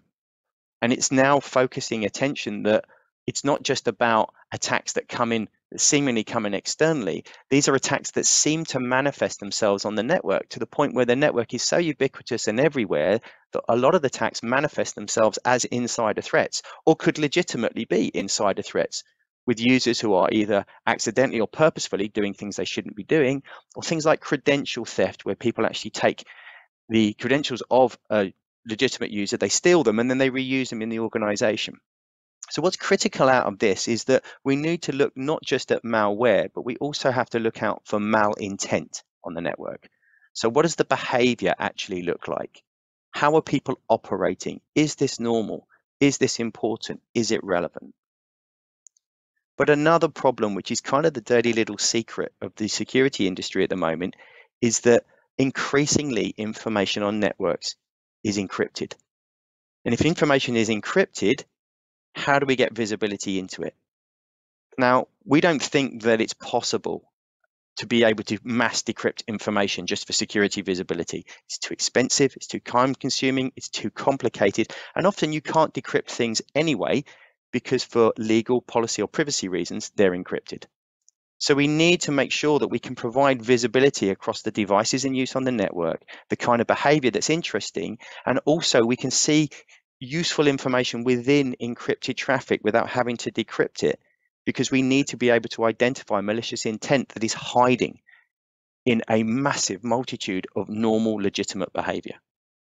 Because if we don't do this, what we've observed is security operations are just getting more expensive. We're seeing attacker dwell time increase because they can spend more time on the network, and we're missing attacks. We don't find out about them until too late. And all of this with the understanding that it's a people problem. We simply don't have enough qualified people to be able to do this. So your resources are tight and your skilled people are too busy chasing shadows. So what's next? Well, unfortunately, more of the same. Over time, networks are getting more and more complicated, more and more functional, more and more agile, and we're growing information and data sources faster than ever. This is great for agility, it's great for performance, great for speed and scale, but what does this mean in terms of security and visibility? Are we missing a trick? Are we extending the reach of our networks and the capabilities of our organization while not being conscious of the risks that are involved. And we can't slow down the innovation of business. Business needs to innovate, but behind the scenes, we need to have this idea that we're actually knowing what's going on in the background. But the problem is, identifying malicious intent is hard. Extensive research by the Arista and Awake Labs teams have found that a key aspect of behaviors that exhibit malicious intent and behavior is the relationship of a specific entity's behavior versus the behavior exhibited by the larger population. It makes sense that malicious or malintent activities are going to be relatively rare in the environment. So we need to look at the commonality, the percentage of the devices that are doing this, and the frequency, how often it actually happens. As the graph shows, behaviors that are seen in a large proportion of the population and that occur frequently are typical of benign and common activities such as sending and receiving email, updating devices and applications, and so on. Less common, but still frequent, are going to be activities associated with a group or department, such as accessing specific servers, websites, applications, and other workflows. And as we go deeper into an organization, we start to see much more workgroup specific tasks, which are less common, less frequent, but are certainly things that are benign in the environment. And you're seeing multitudes of these information, and deciphering between that and malicious intent is really where we want to get to. So the most reliable sign of malicious activity or malicious intent occurs within a relatively small population on the network and happens relatively infrequently. So it doesn't mean that all behaviors that meet these criteria are malicious, particularly in a population consisting of a large number of mobile, remote, or bring your own device systems, for example. However, virtually all malicious behaviors do meet this criteria. So not all in here is bad, but everything in here that is bad is going to be, anything that is bad is going to be in that sort of rare group. The key, though, to making the distinction is the availability of corroborating information. How do you know? And you need to make sure that corroborating information and the evidence that you find is integrated to provide the complete context of the behavior. So how do we do this? Well, increasingly people are looking at something which is known as the Security Operations Triad, or the SOC Triad. And the idea behind this is really a three-legged stool. And if you don't have one of the legs of the stool is unbalanced and you miss things and it falls over. So you probably have and should have something monitoring your endpoint that gives you manageability and visibility of your managed assets. And that's great for the devices that you do know about and that you do manage. And then you probably have some sort of logging or SIM system that's going to receive log files that come from all sorts of different systems into that SIM for visibility. And this is important as well. But the problem is the gap. What about everything we don't know about? The network is the ground source of truth. But pulling information from the network has previously been extremely difficult to do because there's just too much data. Context, information, useful data is absolutely key, but getting that context from colossal volumes of network traffic is a really tricky business. So it's been identified and has been called network detection and response as a means of using modern technology like machine learning and data science to take vast amounts of network data and consolidate that together to give you the visibility and context that you need, and then interact with the other tools that you're using to provide that visibility. So we know that the network has the truth. How do we get the truth from the network? Well, there are several techniques that we can approach to solving this problem. We start with massive amounts of data that we want visibility of, and we need to go through a series of steps to make sense of that data, to make it more useful for us. So there's a few stages that we can go through that take us through the data abstraction through to an actual investigation and narrowing down that funnel of all that information you could look through to actually find the needle in the haystack. So if we start with data abstraction, what can we do at this layer? Well, what Arista has been focusing on is trying to turn packets into people and devices. One of the problems that we have is that the information that comes from the network is often in flows of data which are quite interesting from an analysis perspective, but they lack the real context of understanding of what this really means to an organization. And analysts spend a lot of their time understanding the difference between data and information and actually reconciling the two. So what we can do in terms of the data abstraction is look at ways to take vast amounts of data and consolidate that information into the entities that are on the network, the devices, the people, the workflows and things that they're doing, the way that they interrelate with each other. So as an example, if you think a device could connect to the network and use a multitude of IP addresses over a period of time as a device moves around. So trying to identify behaviors by IP addressing doesn't really work, because it's like you as a person. If you move house, you're still the same person. You just have a different address. So the address becomes a little bit less meaningful and the person becomes more meaningful. So tracking a device as it moves around the network is really important. And modern data science and machine learning techniques enable us to do this and consolidate the information. So we can see, for example, when a device was first and last seen on a network. Have we seen a device that appears on the network 6 months ago that has just reappeared again? And this kind of understanding and tracking of devices and creating a profile for the devices means that we get a much better understanding of the actual things that are running on our network, not just an understanding of the devices we know that we're managing and that our systems are logging, but devices that actually exist. So what does the network actually say is on the network, not what we think is running? We can then take that information and start to further go down the funnel to look at patterns of interest. So we can aggregate network sessions into activities, into logical flows of meaningful communications on the network to actually make sense from an analyst perspective of what does this actually mean when things behave in this way. And then we can use that information to identify uncommon artifacts in the activities. How are things actually working? So by way of analogy, when you're looking at network traffic and vast amounts of it, machine learning and data science is very good at finding these sorts of patterns and identifying flows in the behavior that help you pick out specific characteristic artifacts. Now, within Arista, we call these things fingerprints, and they are just characteristic artifacts of communication.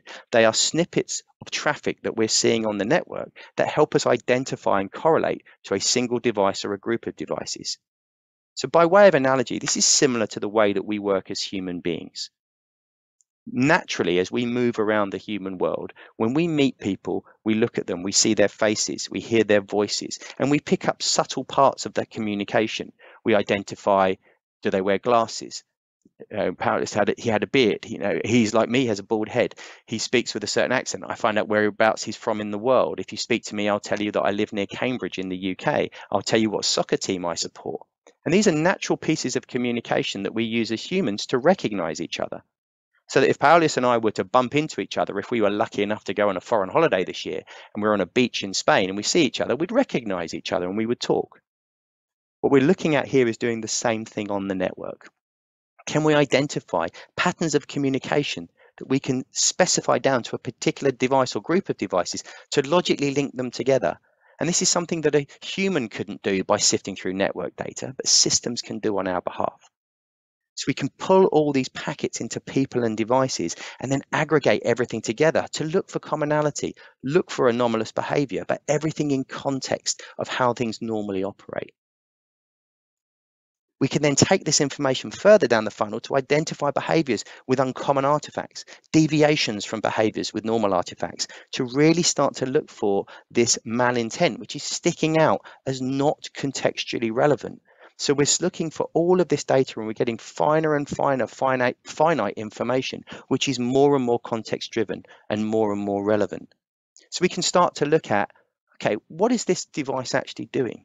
We can start to identify particular devices because of the way that they behave. And then we can start to say, oh, look, patterns of behavior. Oh, this is clearly some sort of beaconing behavior, because at the same time every day we see the same kind of thing happening from this device. And because of all the fingerprints that we've picked up, we actually believe that this is a hardware keylogger in terms of the way that it's behaving. So then we can track behaviors against this to say, are we seeing these kind of behaviors? Are we seeing them anywhere else? And also what modern tools in this area uniquely enable you to do is to build up logic of detection to say, I want to look for very specific types of behavior. What we often hear is that analysts in their mind have questions that they want to ask. They have an idea of what they want to search for, but they've got no way of finding that information other than just sifting through mountains of data and alerts to try and join the jigsaw puzzle together. But modern NDR tools on the network enable you to ask questions. So specifically looking at something like a rogue keylogger in the environment, we can look for things like, I want to see a device that's only using a small number of protocols. And I'd like to see it have very unusual fingerprints and characteristic behaviors on the network. And because IoT devices do very few jobs, we want to look for things that only have a few characteristics among them, but we do see them sending information on the network. So effectively, you're just creating a logic saying, I'd really like to look for this. Can I have a vocabulary that enables me to ask the network questions and ask my questions based on notable behaviors and the characteristics of the devices and an understanding of the network? So we're taking vast amounts of network traffic and really turning that into useful information, which is queryable, so that we can hunt for threats inside the environment, and we can take these massive amounts of data and provide all the visibility and contextual analysis that's needed by asking smart questions of our network and critically being able to ask the questions that we want to ask. You guys understand your networks better than anyone else. You know what you want to find. So the tool set needs to give you the ability to ask those questions. Once we have all that information, we're going further and further down the funnel to the meaningful stuff at the end of it. We then can do proper investigations, and we can automate as much of this work as possible to reflect the fact that there's just not enough skilled people to do all of this. So then we can take the information and do analysis of the links. We can search the internet automatically to find out, is this relevant? We can do open source intelligence automatically to say, what does the internet think of this thing that's happening? We can understand the information itself and then label it so that we can do full investigations. And all of this gives us this capability to really understand massive amounts of network traffic and actually make sense of it to say, what is happening on the network and what are we missing that otherwise we had no visibility of? So security does seem like an uphill struggle. It does seem like there are too many difficult things to overcome to understand the way that the network works and the way that the systems can be used to pull that information in. But the good news is that technology is starting to emerge that enables you to do that. We can't change the state of the world. We know this is going to become an increasing problem. So we have to focus on the things that we can control. And security technology has a vital role in helping organizations to deal with these increasing pressures, and to provide true visibility on the network is going to be key to doing this. So we're moving away from this, well, we don't really know what's on the network and we're just waiting to react. We're patching systems, but we don't know if we've been impacted, to a much better visibility. And tied to that is this capability of being able to visualize what's happening on the network and make sense of it. So tools are increasingly being developed, like NDR tools like Arista is showing you here, that enable you to provide a piece of information to the system and then let the system automatically build up an attack map so you can see the flow of information. And this also is showing automation because the system is going to do some of the research and a lot of the heavy lifting that a user would normally do, such as looking up reputations for the websites that people are browsing to and finding out if other devices in the environment are acting in a similar way. So humans are busy. They're also fallible. And if we have systems that can pull massive amounts of data to us automatically using innovations in data science, and then we can automate some of the work of the humans, it then frees the humans up to use their skills efficiently and provides them with the right information they need to make much smarter decisions around security. So we know that 2021 continued the trends of networks becoming more dynamic. They're faster. They're increasingly playing a bigger role in what we're doing. We're extending our services to the cloud. We're looking at bring your own device. We have people working flexibly and from home. And this trend is just going to accelerate. And people are becoming more and more digital in their business model. At the same time, we know the threats are becoming bigger. They're becoming more complicated and sophisticated. They are more organized, and their impact is potentially more costly. We need to continue doing, and you need to continue doing the best job of prevention that you can. You need to try and stop these things, but prevention is not always possible. And the role of network detection and response represents a single source of truth from the network that enables you to say, what are we missing? What are the gaps? Where do we need to apply our attention? And if something does happen that we think has impacted us, do we actually have evidence of that happening on the network? Can we go back for the last 3 months to see if anything has impacted us? And can we make sense of this vast amounts of data that we're being presented so that we understand what's happening and we can do something practical about it? I hope that's been interesting and useful for you in terms of information. Paulus, I'll hand over to you to see if there's any questions or anything you want to ask in the time we have remaining. Sure, thank you, Fraser. Really, I believe audience will agree with me that your session was relevant and it will give them some food for thought, actually, because as I understand, I mean, you can't properly prevent incidents if there are known unknowns or even worse, unknown unknowns, let's say elements in your infrastructure. One, maybe just a reminder that now I believe also audience will know Arista just not like a leading supplier of data center and campus networking solutions, but also very important player in cybersecurity field as well. So yeah, but I have some few questions to clarify. So do you think that network detection and response is an option if organization doesn't have the threat hunting skills in the team? Yeah, so it's a good question because those kind of threat hunting skills are relatively rare in the industry, you know, and trying to hire people and retain them is extremely difficult. Many organizations just don't have the scope for that, whereas some organizations will have SOC teams and so on. It depends on the size of your business.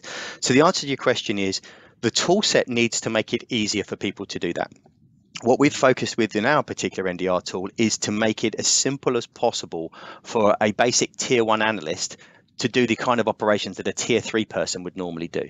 So I think it's very hard to create a threat hunter in your environment if you don't have someone with those skills, unless you give them a toolkit. And what we give you here is, my analogy for this is we give you like a box of Lego, and anyone can build something out of Lego, and we make this really simple for you to use. So I think if the tool set is right, then yes, you can use that. But also another part of that question is it's not just about technology, it's about people and processes. So some organizations that we work with are quite happy to take this technology on and manage it themselves. Others say we simply don't have the time or we don't have the people, in which case they can speak to you guys at Hermitage or speak to Arista and say, can you help with this? So there are organizations that can help you to do this, and we can even offer managed services that say, we will put engineers on to manage this for you, and we will just send you the information out of it so we can do the day-to-day management for you. So somewhere on that spectrum of you having full skills to no skills, there is a solution that's available to you that may be services led as well as technology and product led. Super, so good to know that. And another question I have also, so what about the integration with third-party solutions? Does your tool integrate with them? Yeah, absolutely. I think a key part of any sort of technology solution, particularly in security, but across infrastructure as well, is that we're all part of a jigsaw puzzle. Today, you're going to be presenting technologies from a range of different solutions, and you bring those to market and help your customers. And we all recognize, the vendors recognize, we all play a role within this space. So I always think of this like a jigsaw puzzle.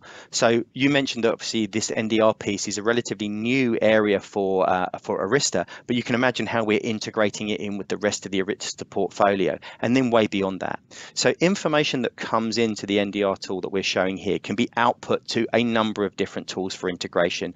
So for example, if we receive something into the system that we think is interesting, and we provide the analysis to you, and you think, oh yeah, this is interesting, then that can be sent out to a SIM tool, for example. It can be sent to a SOAR tool. So you can integrate with SOAR to start a SOAR reaction playbook.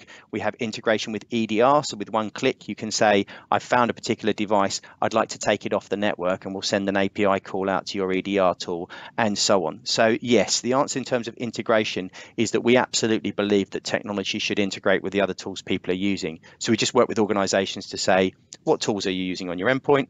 Do you have a SIM tool? What are you using on the firewall level, and so on? And then we provide integration into those to make sure we are part of that jigsaw puzzle and we fit in with the existing technology and workflows that the customer's using. Super, very good to know that. And before you go, so just to double check, so this solution, is it on-premise or cloud-based toolset? The answer is up to you. So it depends where you want to monitor the data. So you send information to these systems and you mirror that information to us. So depending on where those tools are, you might have visibility that you need in the data center, you might have it on your campus networks, or you might have it on your cloud and your cloud infrastructure. So we can put physical or virtual appliances in those locations. It can also potentially be part of the campus switching infrastructure, a feature we can just turn on the campus switching if you've got Arista campus switches that you're using. And then you send that information in, and that information that you send in can either be sent to a nucleus, which is the analytics cluster, that can either be on premise or can be hosted in the cloud. So the really answer to your question is, it depends. What is your preference? We have some organizations who say we want everything on premise, we don't want anything going to the cloud. That's fine. Or if we have some organizations who say, actually, we'd like to not only monitor parts of the cloud, but actually have the analytics be performed in the cloud so we don't have to put boxes into our infrastructure. That's fine too. It comes down to your deployment preferences, which we just discuss on a one-to-one basis. Super. So it's always nice to have an option to choose. Okay, Absolutely. Thank you. Thank you, Fraser. It was very interesting. So thank you again. And yes, and now we're moving into the 1 hour lunch break. But please do not go too far away, because if you wish, so I will remind you that you can join the private virtual rooms which are open, and we encourage you to go there and chat privately with vendor representatives. So ask questions, discuss partnerships and whatnot. So yeah, and just a reminder, so those virtual rooms can be accessed by simply clicking below the streaming screen on those rectangular black boxes with the logo names on them, and you will be taken to this kind of vendor to chat more. So yeah, have productive discussions or a nice lunch, and see you in roughly less than an hour. SaaS license fee when an employee leaves. Introducing the Datto Advantage. Products built for the MSP. There is no limit to what small and medium businesses can achieve with the right technology. Datto has created a one-of-a-kind open ecosystem of managed service provider partners that delivers solutions to 500,000 businesses across 130 countries. From protecting business data and ensuring ongoing connectivity, to having a unified view of your organization with unlimited access to support. Leverage the best in enterprise-level MSP technology to help you deliver more value to your clients and grow your business. Find out more at datto.com. Not all RMMs are created equal. If you're not careful, you could end up with one that's difficult to use, dated, on-prem, and not seamlessly integrated with your PSA. If that happens, you'll have valuable data in multiple systems, no visibility into what's going on with all your customer devices, and forget providing remote support effectively. Limited reporting means you're stuck scrambling reactively to find the info you need to prove your effort and value to your customers. The right solution to help you scale is Datto RMM. It's simply a better solution that gives you everything you need to manage your customers' devices, not make your systems more complex. Combine Datto RMM with Autotask PSA, and your service delivery will never be better. You'll benefit from seamless workflows and unprecedented insight into device and alert details that will supercharge your ability to get work done. It's automated, proactive, and does its job in the background, so you maximize your productivity and the productivity of your customers. The intuitive UI and cloud-based infrastructure means you can kiss the frustrations of your on-prem systems goodbye. Datto RMM is powerful yet easy to use, totally scalable and SaaS, allowing you to reduce operational costs and deploy to thousands of devices within hours of implementation.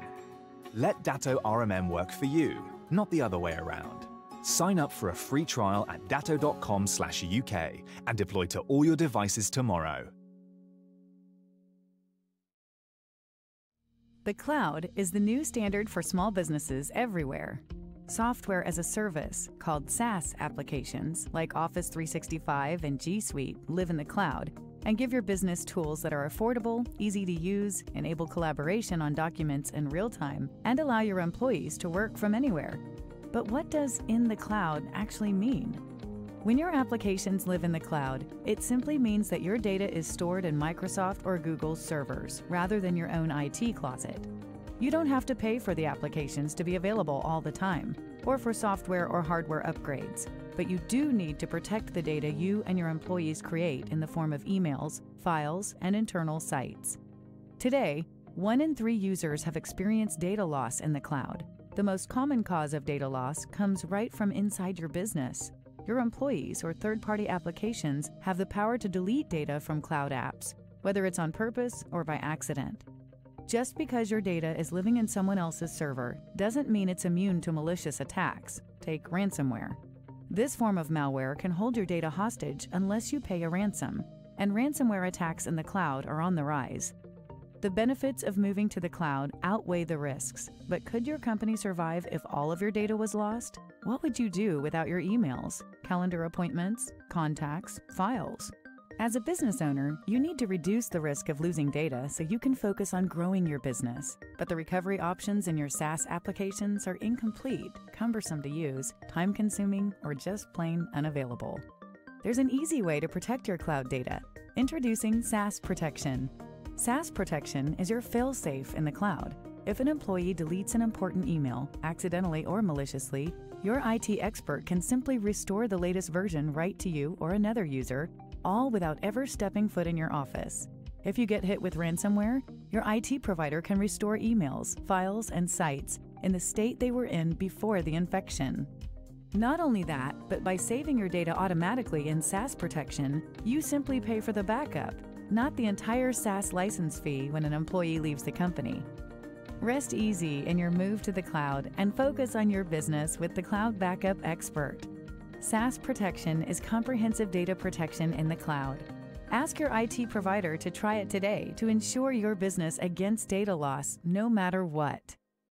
The cyber threat landscape is constantly evolving, making it challenging for managed service providers like you to keep your clients' critical business data safe and secure. Phishing attacks continue to become more sophisticated, leaving businesses vulnerable to data loss. While MSPs leveraging an ATP solution have taken the necessary step of going beyond essential threat protection, they are still leaving themselves open to attacks, given the inadequate threat detection rates amongst most ATP vendors on the market. Your clients trust you to keep their data protected, but advanced threat protection solutions today rely on known attacks and familiar malware signatures, and only protect against targeted attacks in the inbox, not across other commonly used platforms like Teams, SharePoint, and OneDrive. To combat this, you need a solution that can identify new, zero-day attacks as soon as they are encountered. Introducing Datto SaaS Defense. SaaS Defense is an advanced threat protection and spam filtering solution that detects unknown malware threats at first encounter across the Microsoft 365 collaboration suite, shortening the time to detection and helping to close the threat protection gap. SaaS Defense's data-independent technology was developed by security experts to stop zero-day threats, proactively defending against malware, phishing, and business email compromise, BEC, attacks. Datto SaaS Defense is uniquely built to analyze the makeup and composition of a safe email, chat, and document rather than relying on third-party data. This approach proactively eliminates unknown threats that other solutions often miss. Datto SaaS Defense is intuitive and simple to deploy, with two-step onboarding, multi-tenant management, and direct access to technical experts. Robust reporting allows you to demonstrate product value and provides a clear, detailed view into why a threat was flagged as malicious, without any confusing or complex scoring models. As an add-on to Datto SaaS Protection, you can protect and defend your clients' Microsoft 365 data against unknown cyber threats and common data loss scenarios with comprehensive detection, protection, and recovery from a single channel-focused vendor. Contact Datto today for a demo or a quote.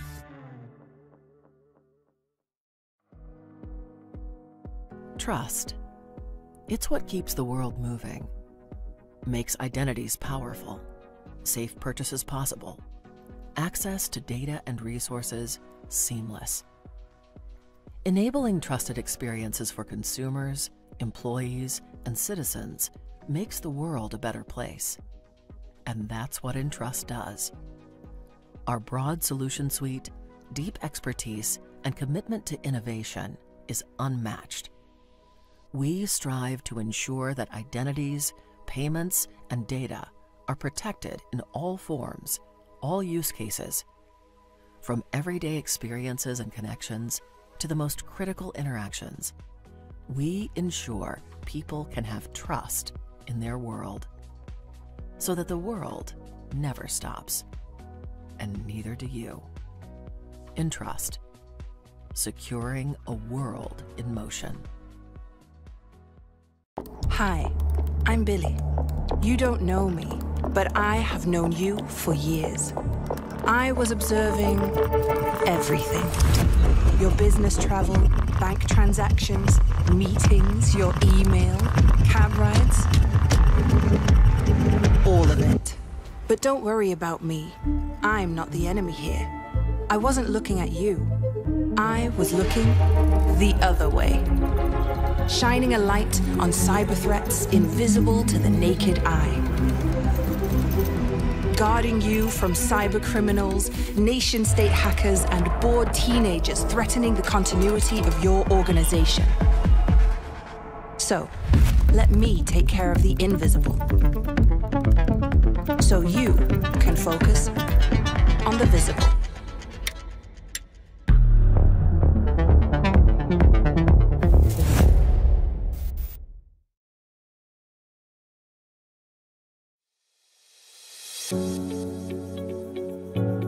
Whether running a power plant, a government agency, or a business, one of the greatest challenges that all organizations face is keeping their systems safe, secure, and compliant in this constantly evolving digital world. Your digital assets are vital to your operations. To protect them, you need to know what your system should and should not look like, so you can keep them configured in secure and compliant states, and know when to fix them if your system changes.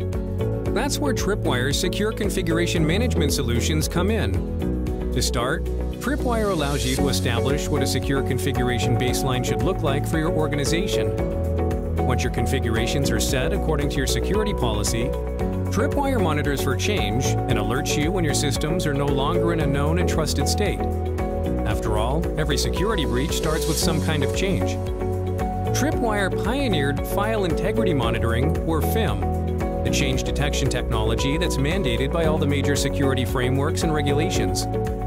This best-in-class FIM technology is combined with secure configuration management to make you aware of changes that conflict with your security policy. Tripwire's secure configuration and FIM solutions are available as either software or as co-managed services, reduce noise for your teams by filtering out the bad changes from the authorized changes, provide the important details and guidance needed for speedy remediation, and deliver flexible reporting options to make everybody happy, even the auditors. Tripwire's team of experts also maintain a complete library of policies and out-of-the-box tests for industry frameworks, such as the Center for Internet Security Controls, PCI DSS, NERC-CIP, and MITRE ATT&CK. Do you know what state your systems are in today? Learn more about Tripwire's leading secure configuration capabilities by visiting tripwire.com.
Information often only has value when we share it. However, we would like to maintain control over who we share it with. CryptShare enables you to exchange confidential data spontaneously with any internal or external contact. You can send and receive messages and files of any size in an encrypted and traceable way. For your contacts, no user account, software installation, license or certificate is required. Communication takes place via an easy-to-use web app which can be completely adapted to your corporate design. Security is provided by easily exchangeable one-time keys or our quick technology, which makes passwordless use very easy. Recipients can integrate files and messages into their own email system where they can continue working on them seamlessly. For your employees, CryptShare can be integrated into your email system and used comfortably, for example, from Microsoft Outlook or HCL Notes. Systems that create or process files can also be connected to CryptShare and thus exchange data confidentially. A powerful policy engine allows you to adapt the behavior of the system precisely to your specific use cases. CryptShare reliably supports you in the exchange of confidential data and thus in the adhering to compliance guidelines such as GDPR or CCPA. Test CryptShare and see for yourself how easy secure communication can be.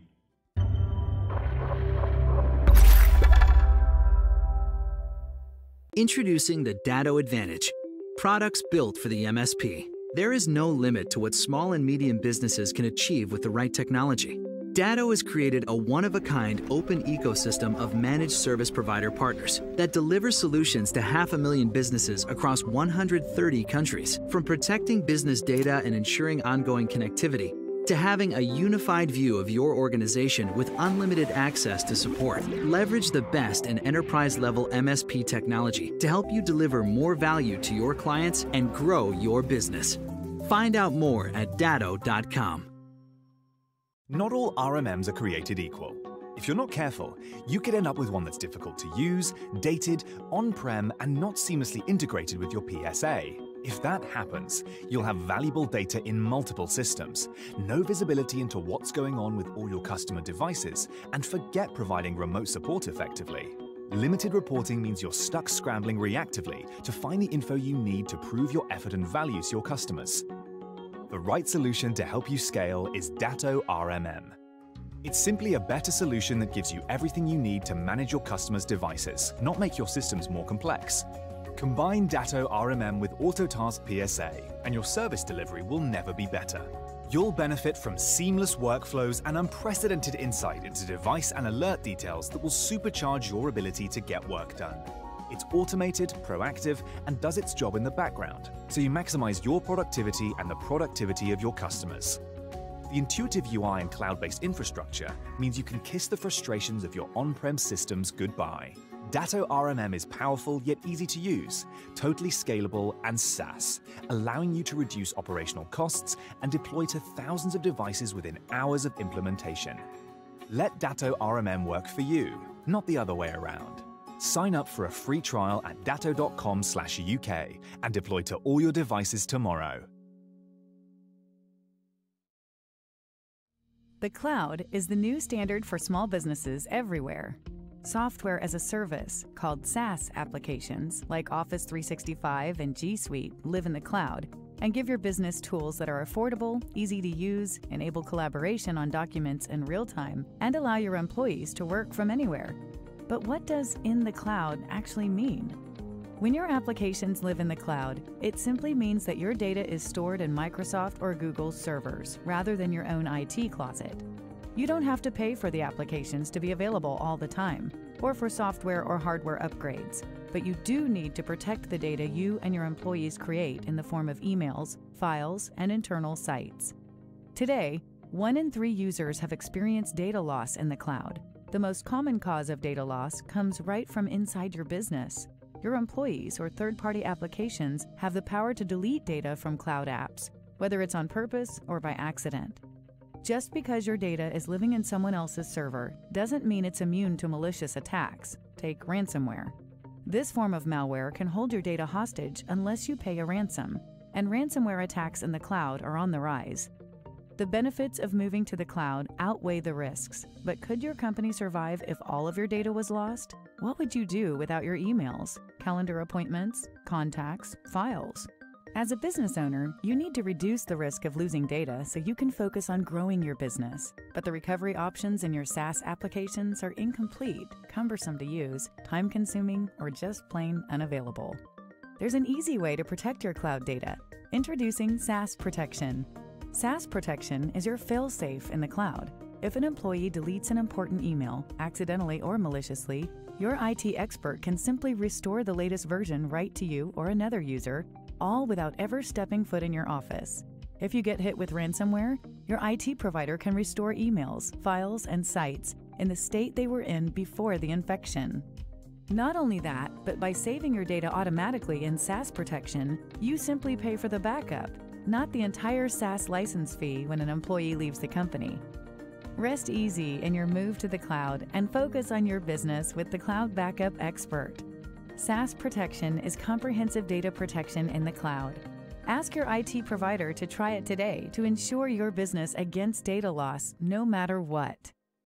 The cyber threat landscape is constantly evolving, making it challenging for managed service providers like you to keep your clients' critical business data safe and secure. Phishing attacks continue to become more sophisticated, leaving businesses vulnerable to data loss. While MSPs leveraging an ATP solution have taken the necessary step of going beyond essential threat protection, they are still leaving themselves open to attacks, given the inadequate threat detection rates amongst most ATP vendors on the market. Your clients trust you to keep their data protected, but advanced threat protection solutions today rely on known attacks and familiar malware signatures, and only protect against targeted attacks in the inbox, not across other commonly used platforms like Teams, SharePoint, and OneDrive.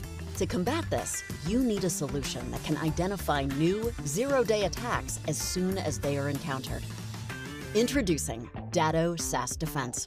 SaaS Defense is an advanced threat protection and spam filtering solution that detects unknown malware threats at first encounter across the Microsoft 365 collaboration suite, shortening the time to detection and helping to close the threat protection gap. SaaS Defense's data-independent technology was developed by security experts to stop zero-day threats, proactively defending against malware, phishing, and business email compromise, BEC, attacks. Datto SaaS Defense is uniquely built to analyze the makeup and composition of a safe email, chat, and document rather than relying on third-party data. This approach proactively eliminates unknown threats that other solutions often miss. Datto SaaS Defense is intuitive and simple to deploy, with two-step onboarding, multi-tenant management, and direct access to technical experts. Robust reporting allows you to demonstrate product value and provides a clear, detailed view into why a threat was flagged as malicious, without any confusing or complex scoring models. As an add-on to Datto SaaS Protection, you can protect and defend your clients' Microsoft 365 data against unknown cyber threats and common data loss scenarios with comprehensive detection, protection, and recovery from a single channel-focused vendor. Contact Datto today for a demo or a quote.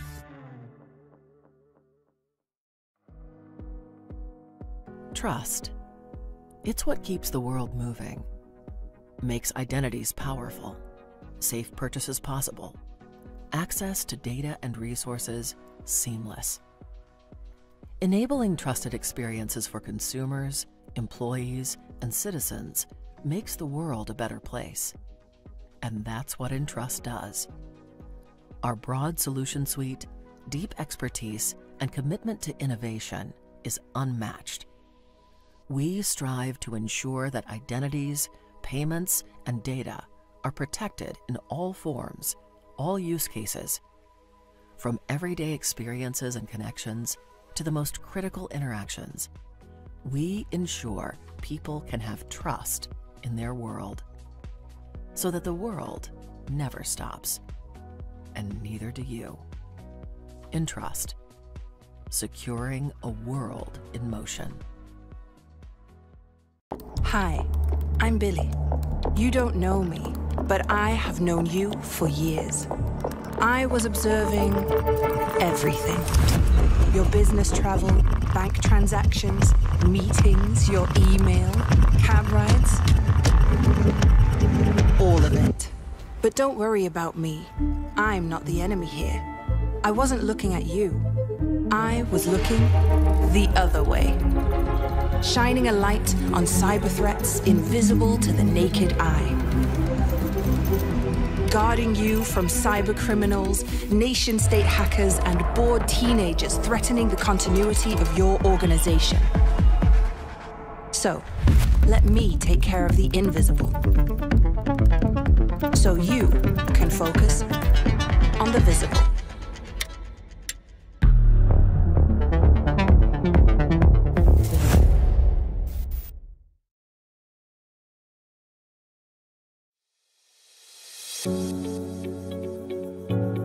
Whether running a power plant, a government agency, or a business, one of the greatest challenges that all organizations face is keeping their systems safe, secure, and compliant in this constantly evolving digital world. Your digital assets are vital to your operations. To protect them, you need to know what your system should and should not look like, so you can keep them configured in secure and compliant states, and know when to fix them if your system changes. That's where Tripwire's Secure Configuration Management Solutions come in. To start, Tripwire allows you to establish what a secure configuration baseline should look like for your organization.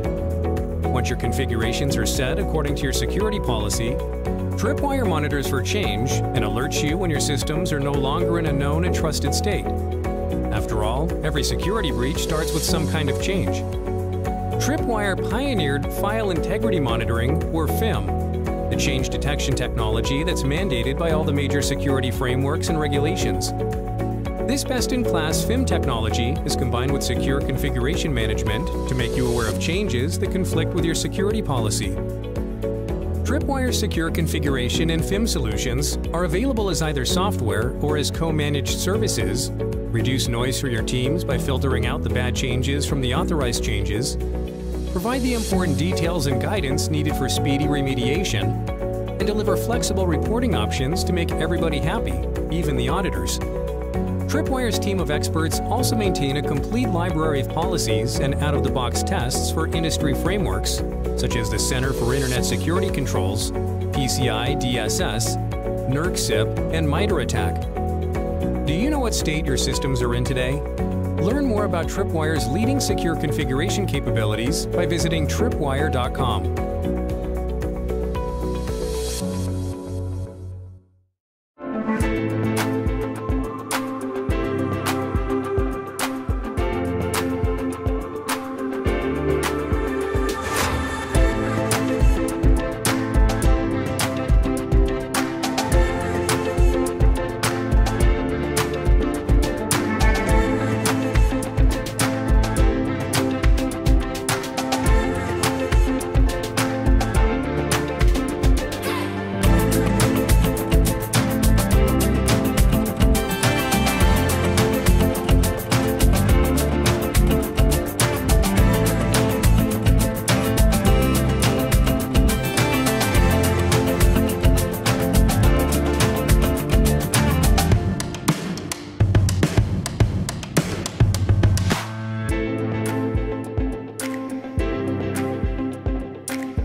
Information often only has value when we share it.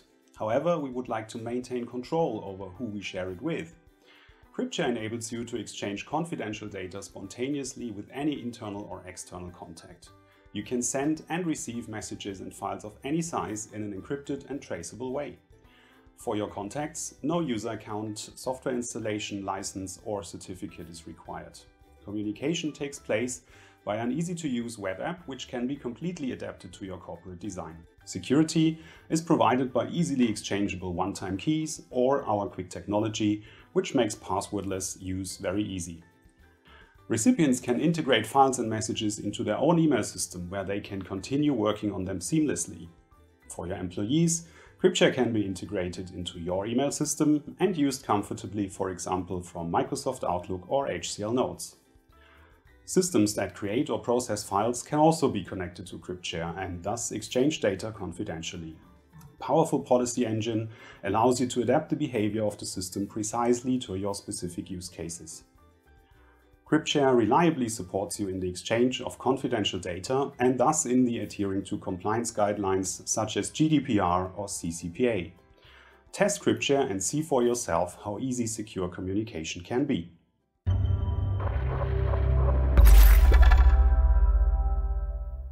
Introducing the Datto Advantage, products built for the MSP. There is no limit to what small and medium businesses can achieve with the right technology.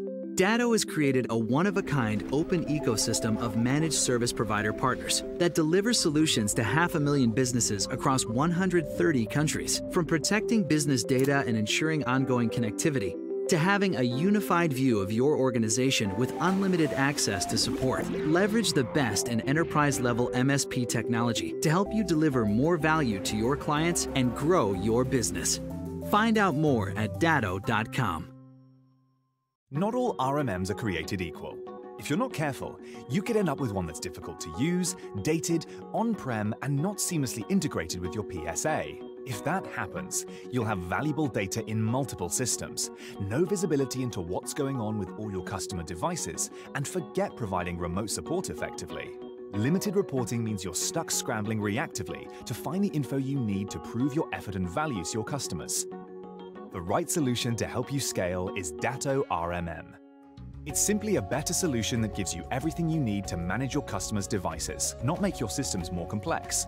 Combine Datto RMM with Autotask PSA, and your service delivery will never be better. You'll benefit from seamless workflows and unprecedented insight into device and alert details that will supercharge your ability to get work done. It's automated, proactive, and does its job in the background, so you maximize your productivity and the productivity of your customers. The intuitive UI and cloud-based infrastructure means you can kiss the frustrations of your on-prem systems goodbye.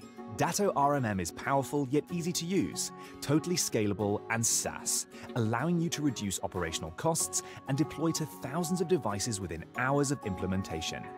Let Datto RMM work for you, not the other way around. Sign up for a free trial at datto.com/UK and deploy to all your devices tomorrow. The cloud is the new standard for small businesses everywhere. Software as a service, called SaaS applications like Office 365 and G Suite, live in the cloud and give your business tools that are affordable, easy to use, enable collaboration on documents in real time, and allow your employees to work from anywhere. But what does in the cloud actually mean? When your applications live in the cloud, it simply means that your data is stored in Microsoft or Google's servers rather than your own IT closet. You don't have to pay for the applications to be available all the time, or for software or hardware upgrades, but you do need to protect the data you and your employees create in the form of emails, files, and internal sites. Today, 1 in 3 users have experienced data loss in the cloud. The most common cause of data loss comes right from inside your business. Your employees or third-party applications have the power to delete data from cloud apps, whether it's on purpose or by accident. Just because your data is living in someone else's server doesn't mean it's immune to malicious attacks. Take ransomware. This form of malware can hold your data hostage unless you pay a ransom, and ransomware attacks in the cloud are on the rise. The benefits of moving to the cloud outweigh the risks, but could your company survive if all of your data was lost? What would you do without your emails, calendar appointments, contacts, files? As a business owner, you need to reduce the risk of losing data so you can focus on growing your business. But the recovery options in your SaaS applications are incomplete, cumbersome to use, time-consuming, or just plain unavailable. There's an easy way to protect your cloud data. Introducing SaaS Protection. SaaS Protection is your fail-safe in the cloud. If an employee deletes an important email, accidentally or maliciously, your IT expert can simply restore the latest version right to you or another user, all without ever stepping foot in your office. If you get hit with ransomware, your IT provider can restore emails, files, and sites in the state they were in before the infection. Not only that, but by saving your data automatically in SaaS Protection, you simply pay for the backup, not the entire SaaS license fee when an employee leaves the company. Rest easy in your move to the cloud and focus on your business with the Cloud Backup Expert. SaaS Protection is comprehensive data protection in the cloud. Ask your IT provider to try it today to ensure your business against data loss no matter what. The cyber threat landscape is constantly evolving, making it challenging for managed service providers like you to keep your clients' critical business data safe and secure. Phishing attacks continue to become more sophisticated, leaving businesses vulnerable to data loss. While MSPs leveraging an ATP solution have taken the necessary step of going beyond essential threat protection, they are still leaving themselves open to attacks, given the inadequate threat detection rates amongst most ATP vendors on the market.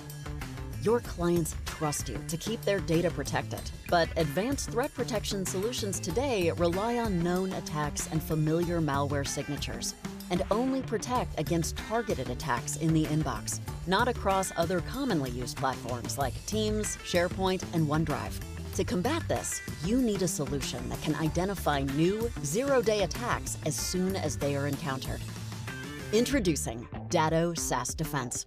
SaaS Defense is an advanced threat protection and spam filtering solution that detects unknown malware threats at first encounter across the Microsoft 365 collaboration suite, shortening the time to detection and helping to close the threat protection gap. SaaS Defense's data-independent technology was developed by security experts to stop zero-day threats, proactively defending against malware, phishing, and business email compromise, BEC, attacks. Datto SaaS Defense is uniquely built to analyze the makeup and composition of a safe email, chat, and document rather than relying on third-party data. This approach proactively eliminates unknown threats that other solutions often miss. Datto SaaS Defense is intuitive and simple to deploy, with two-step onboarding, multi-tenant management, and direct access to technical experts. Robust reporting allows you to demonstrate product value and provides a clear, detailed view into why a threat was flagged as malicious, without any confusing or complex scoring models. As an add-on to Datto SaaS Protection, you can protect and defend your clients' Microsoft 365 data against unknown cyber threats and common data loss scenarios with comprehensive detection, protection, and recovery from a single channel-focused vendor. Contact Datto today for a demo or a quote.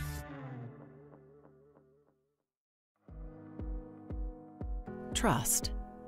It's what keeps the world moving, makes identities powerful, safe purchases possible, access to data and resources seamless. Enabling trusted experiences for consumers, employees, and citizens makes the world a better place. And that's what Entrust does. Our broad solution suite, deep expertise, and commitment to innovation is unmatched. We strive to ensure that identities, payments, and data are protected in all forms, all use cases, from everyday experiences and connections to the most critical interactions. We ensure people can have trust in their world, so that the world never stops, and neither do you. Entrust, securing a world in motion. Hi, I'm Billy. You don't know me, but I have known you for years. I was observing everything.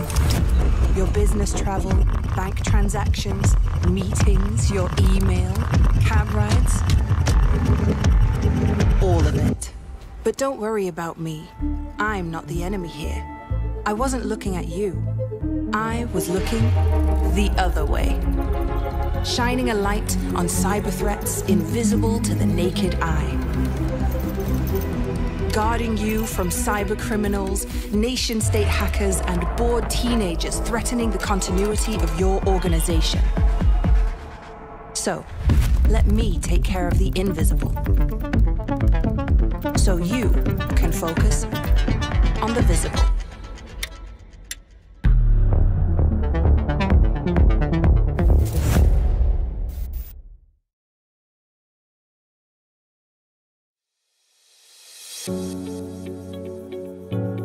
Whether running a power plant, a government agency, or a business, one of the greatest challenges that all organizations face is keeping their systems safe, secure, and compliant in this constantly evolving digital world. Your digital assets are vital to your operations. To protect them, you need to know what your systems should and should not look like, so you can keep them configured in secure and compliant states, and know when to fix them if your system changes.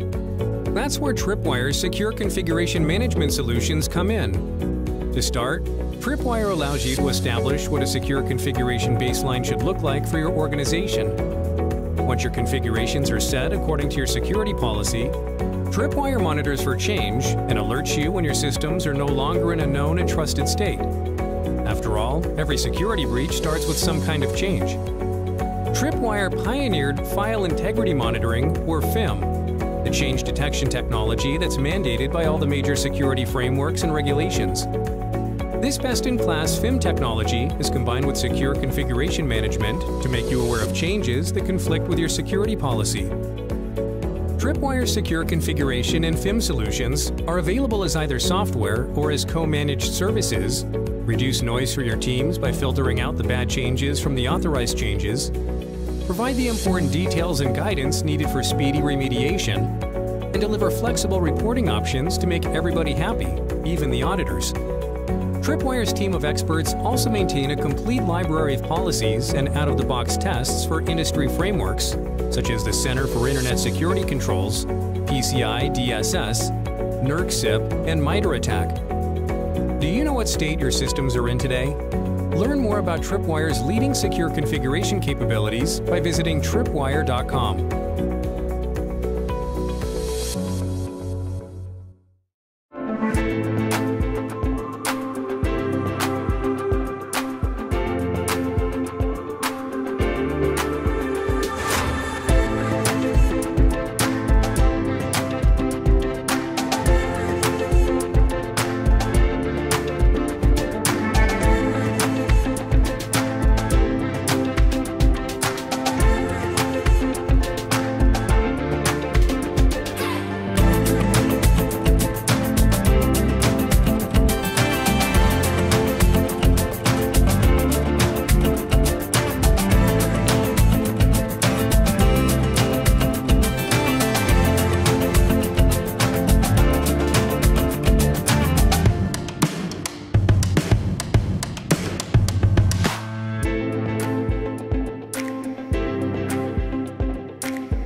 Information often only has value when we share it. However, we would like to maintain control over who we share it with. CryptShare enables you to exchange confidential data spontaneously with any internal or external contact. You can send and receive messages and files of any size in an encrypted and traceable way. For your contacts, no user account, software installation, license, or certificate is required. Communication takes place via an easy-to-use web app which can be completely adapted to your corporate design. Security is provided by easily exchangeable one-time keys or our quick technology, which makes passwordless use very easy. Recipients can integrate files and messages into their own email system where they can continue working on them seamlessly. For your employees, CryptShare can be integrated into your email system and used comfortably, for example, from Microsoft Outlook or HCL Notes. Systems that create or process files can also be connected to CryptShare and thus exchange data confidentially. A powerful policy engine allows you to adapt the behavior of the system precisely to your specific use cases. CryptShare reliably supports you in the exchange of confidential data and thus in the adhering to compliance guidelines such as GDPR or CCPA. Test CryptShare and see for yourself how easy secure communication can be.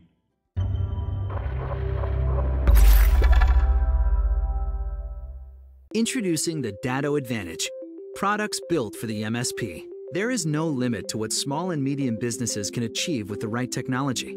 Datto has created a one-of-a-kind open ecosystem of managed service provider partners that delivers solutions to 500,000 businesses across 130 countries. From protecting business data and ensuring ongoing connectivity, to having a unified view of your organization with unlimited access to support. Leverage the best in enterprise-level MSP technology to help you deliver more value to your clients and grow your business. Find out more at datto.com. Not all RMMs are created equal. If you're not careful, you could end up with one that's difficult to use, dated, on-prem, and not seamlessly integrated with your PSA. If that happens, you'll have valuable data in multiple systems, no visibility into what's going on with all your customer devices, and forget providing remote support effectively. Limited reporting means you're stuck scrambling reactively to find the info you need to prove your effort and value to your customers. The right solution to help you scale is Datto RMM. It's simply a better solution that gives you everything you need to manage your customers' devices, not make your systems more complex. Combine Datto RMM with Autotask PSA, and your service delivery will never be better. You'll benefit from seamless workflows and unprecedented insight into device and alert details that will supercharge your ability to get work done. It's automated, proactive, and does its job in the background, so you maximize your productivity and the productivity of your customers. The intuitive UI and cloud-based infrastructure means you can kiss the frustrations of your on-prem systems goodbye. Datto RMM is powerful yet easy to use, totally scalable and SaaS, allowing you to reduce operational costs and deploy to thousands of devices within hours of implementation. Let Datto RMM work for you, not the other way around. Sign up for a free trial at datto.com/UK and deploy to all your devices tomorrow. The cloud is the new standard for small businesses everywhere. Software as a service, called SaaS applications like Office 365 and G Suite, live in the cloud and give your business tools that are affordable, easy to use, enable collaboration on documents in real time, and allow your employees to work from anywhere. But what does in the cloud actually mean? When your applications live in the cloud, it simply means that your data is stored in Microsoft or Google's servers rather than your own IT closet. You don't have to pay for the applications to be available all the time, or for software or hardware upgrades, but you do need to protect the data you and your employees create in the form of emails, files, and internal sites. Today, 1 in 3 users have experienced data loss in the cloud. The most common cause of data loss comes right from inside your business. Your employees or third-party applications have the power to delete data from cloud apps, whether it's on purpose or by accident. Just because your data is living in someone else's server doesn't mean it's immune to malicious attacks. Take ransomware. This form of malware can hold your data hostage unless you pay a ransom, and ransomware attacks in the cloud are on the rise. The benefits of moving to the cloud outweigh the risks, but could your company survive if all of your data was lost? What would you do without your emails, calendar appointments, contacts, files? As a business owner, you need to reduce the risk of losing data so you can focus on growing your business. But the recovery options in your SaaS applications are incomplete, cumbersome to use, time-consuming, or just plain unavailable. There's an easy way to protect your cloud data. Introducing SaaS Protection. SaaS Protection is your fail-safe in the cloud. If an employee deletes an important email, accidentally or maliciously, your IT expert can simply restore the latest version right to you or another user, all without ever stepping foot in your office. If you get hit with ransomware, your IT provider can restore emails, files, and sites in the state they were in before the infection. Not only that, but by saving your data automatically in SaaS Protection, you simply pay for the backup, not the entire SaaS license fee when an employee leaves the company. Rest easy in your move to the cloud and focus on your business with the Cloud Backup Expert. SaaS Protection is comprehensive data protection in the cloud. Ask your IT provider to try it today to ensure your business against data loss, no matter what. The cyber threat landscape is constantly evolving, making it challenging for managed service providers like you to keep your clients' critical business data safe and secure. Phishing attacks continue to become more sophisticated, leaving businesses vulnerable to data loss. While MSPs leveraging an ATP solution have taken the necessary step of going beyond essential threat protection, they are still leaving themselves open to attacks, given the inadequate threat detection rates amongst most ATP vendors on the market. Your clients trust you to keep their data protected, but advanced threat protection solutions today rely on known attacks and familiar malware signatures, and only protect against targeted attacks in the inbox, not across other commonly used platforms like Teams, SharePoint, and OneDrive. To combat this, you need a solution that can identify new, zero-day attacks as soon as they are encountered. Introducing Datto SaaS Defense. SaaS Defense is an advanced threat protection and spam filtering solution that detects unknown malware threats at first encounter across the Microsoft 365 collaboration suite, shortening the time to detection and helping to close the threat protection gap. SaaS Defense's data-independent technology was developed by security experts to stop zero-day threats, proactively defending against malware, phishing, and business email compromise, BEC, attacks. Datto SaaS Defense is uniquely built to analyze the makeup and composition of a safe email, chat, and document rather than relying on third-party data. This approach proactively eliminates unknown threats that other solutions often miss. Datto SaaS Defense is intuitive and simple to deploy with two-step onboarding, multi-tenant management, and direct access to technical experts. Robust reporting allows you to demonstrate product value and provides a clear, detailed view into why a threat was flagged as malicious without any confusing or complex scoring models. As an add-on to Datto SaaS Protection, you can protect and defend your clients' Microsoft 365 data against unknown cyber threats and common data loss scenarios with comprehensive detection, protection, and recovery from a single channel-focused vendor. Contact Datto today for a demo or a quote.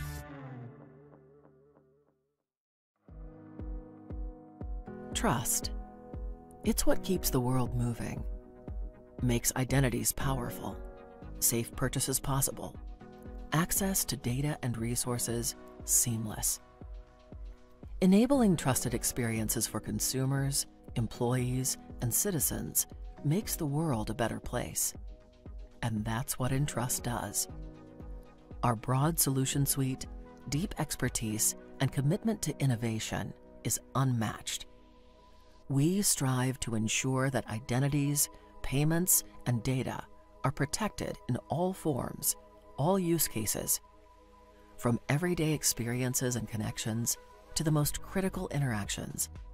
We ensure people can have trust in their world, so that the world never stops, and neither do you. Entrust, securing a world in motion. Hi, I'm Billy. You don't know me, but I have known you for years. I was observing everything. Your business travel, bank transactions, meetings, your email, cab rides. All of it. But don't worry about me. I'm not the enemy here. I wasn't looking at you. I was looking the other way. Shining a light on cyber threats invisible to the naked eye. Guarding you from cyber criminals, nation-state hackers, and bored teenagers threatening the continuity of your organization. So, let me take care of the invisible. So you can focus on the visible.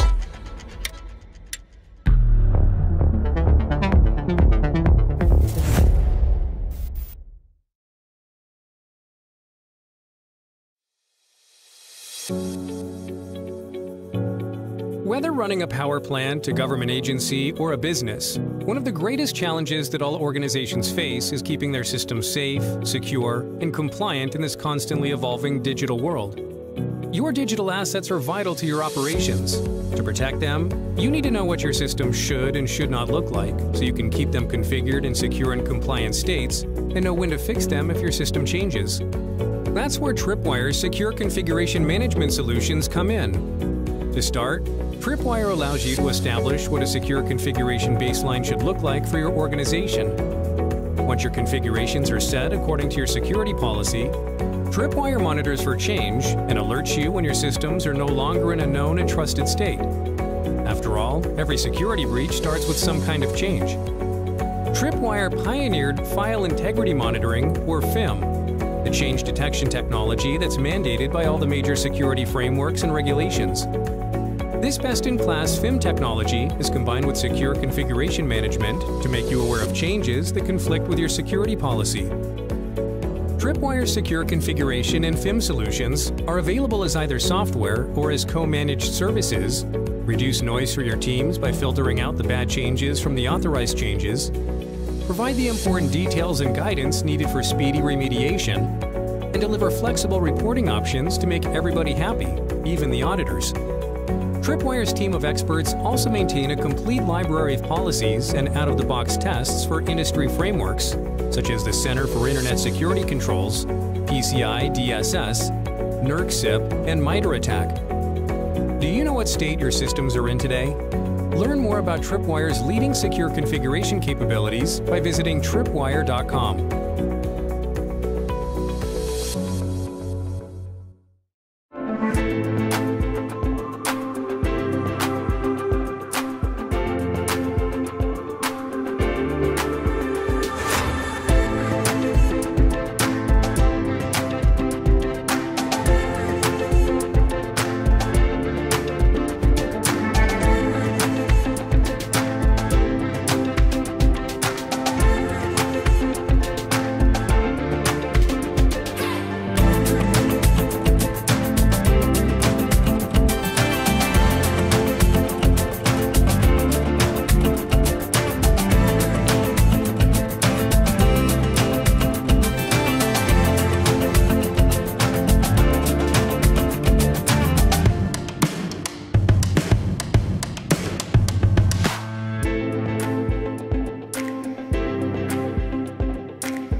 Information often only has value when we share it.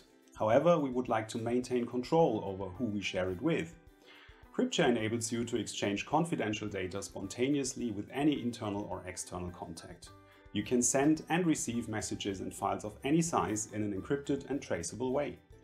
For your contacts, no user account, software installation, license, or certificate is required. Communication takes place via an easy-to-use web app which can be completely adapted to your corporate design. Security is provided by easily exchangeable one-time keys or our quick technology, which makes passwordless use very easy. Recipients can integrate files and messages into their own email system where they can continue working on them seamlessly. For your employees, CryptShare can be integrated into your email system and used comfortably, for example, from Microsoft Outlook or HCL Notes. Systems that create or process files can also be connected to CryptShare and thus exchange data confidentially. A powerful policy engine allows you to adapt the behavior of the system precisely to your specific use cases. CryptShare reliably supports you in the exchange of confidential data and thus in the adhering to compliance guidelines such as GDPR or CCPA. Test CryptShare and see for yourself how easy secure communication can be.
Welcome back.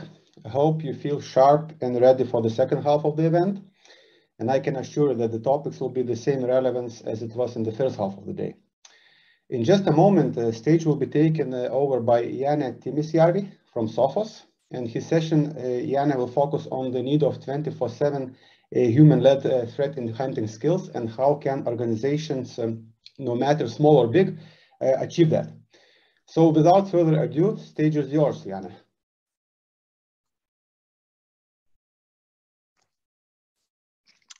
Thank you and good afternoon, everybody. I hope we had a great lunchtime. Just a second, I will share the screen. Now,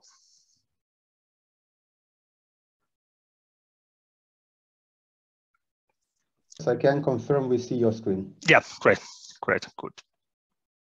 good, and you can see my presentation also. Correct. Good. Okay, but yeah, as I said, welcome everybody from my point of view also to this CyberSec event. My name is Janne Timisjärvi. I'm coming from company called Sophos, cybersecurity company called Sophos, and as Paulis introduced, we are talking about the about threats, how to keep protected 24/7, 365 days per year. My agenda today, three main topics, let's say that way. So first, let's look a bit about threat landscape. So how the threats have been evolved last years. Why do we need better protection? Why we need new kind of protection? So that kind of topics. So I give you some examples of the attacks from last year. Then the second topic is of course how to protect against those threats. So how you keep protected, how you can protect 24/7, and then last also some other recommendations for this year from IT security point of view. Good, but shortly first about Sophos. So as said, we are a cybersecurity company. We are quite old company, so over 35 years, or actually 37 years in the business this year. We have a lot of customers, quite many employees working globally, and the point or interesting thing here is that we are always working through partners. So partners are always involved in our cases, and we have a really good partner base in Baltics. One why I really like Sophos and why I really think that it's correct solution for Baltic markets. It's said here in the mission statement right down. So if you look at the three last lines of this statement, it says that our goal is to provide the world's most effective cybersecurity for organizations of any size. And this any size, I think it really well suits in this area. So we have small companies, few users. We have big companies, 10,000 seats, and our solution works in all of those cases. So same platform. Doesn't matter if the customer is small or big, so same security, same platform for all the customers. Good, but let's then move forward to the actual topic. So first about the threat landscape, and in the threat landscape, it has been a really interesting year.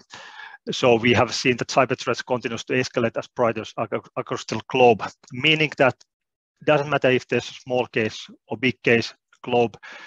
There's always cyber security involved that one.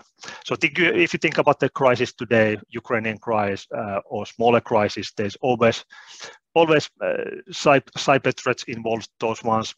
So it can be anything from fake news, it can be anything from providing or escalating or executing DDoS service against the government accounts, or it can be between companies, activities, whatever. So it's everywhere.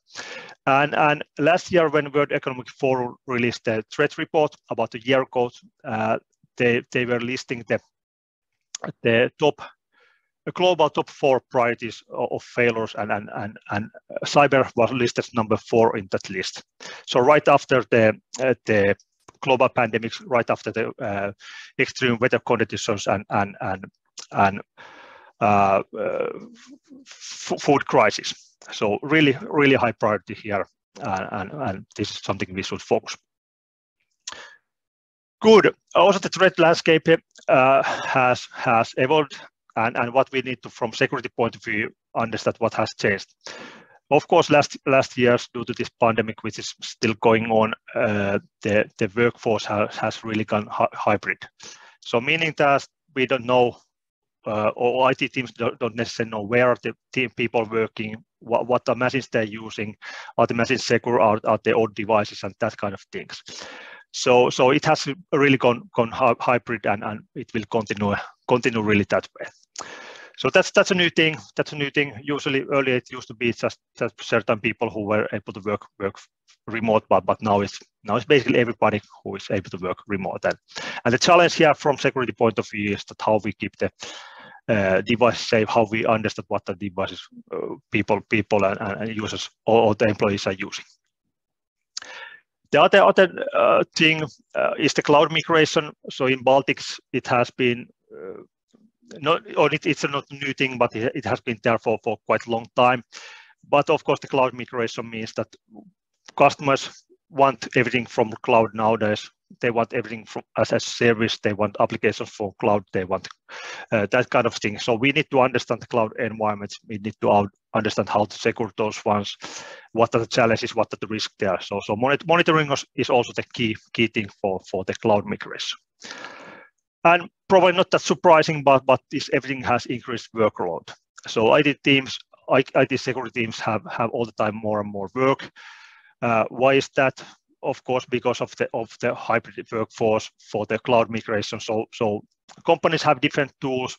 IT teams need to learn about those ones. IT people need to educate the employees or the clients how to use these tools, how to make it secure way, understand the threats, evolving threats, and that kind of things. So it's not surprising for me that the workload has increased quite heavily on the IT teams. And at the same time, the teams start to be usually all the time smaller and smaller. Okay, if we then move forward and look couple of examples, what we see as have been on the news last year, and what is new things on those ones. So first one, ransomware still stays there. It has been different presentations for many years, but we still see it as a really big thing.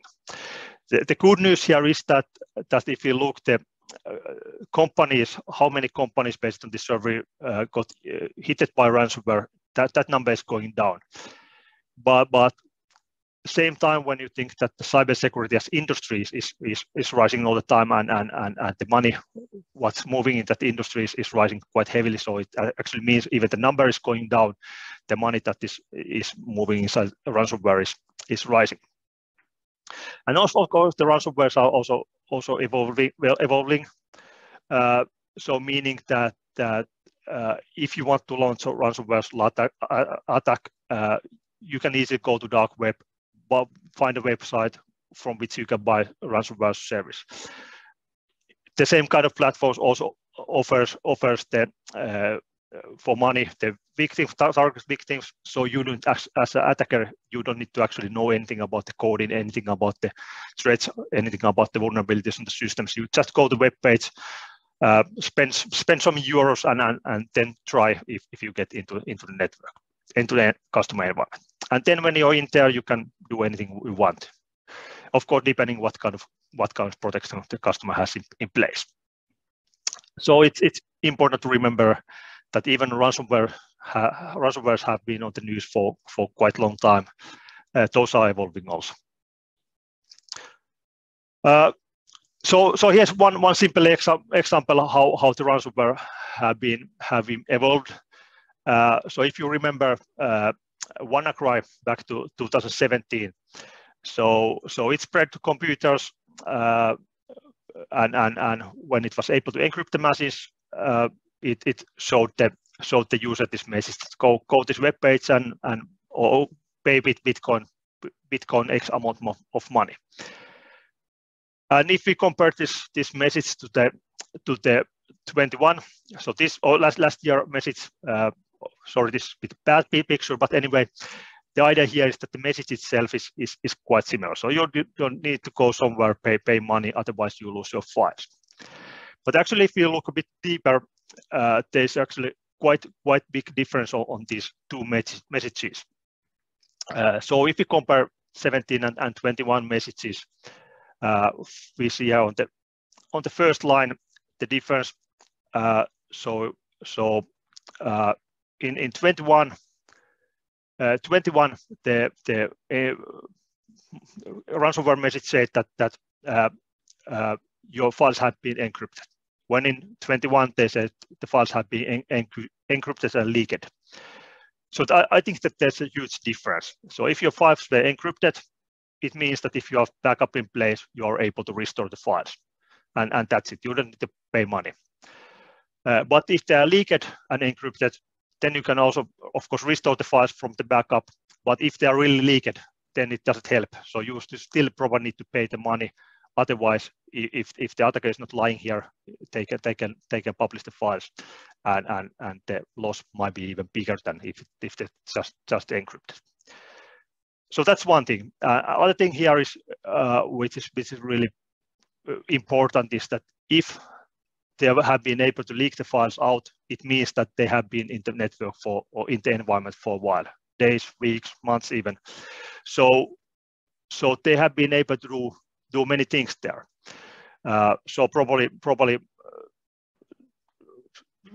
read some emails, sending emails out, making some money transfers, espionage, whatever. So if you think you are inside some building and nobody's detecting that one, you can do there basically anything.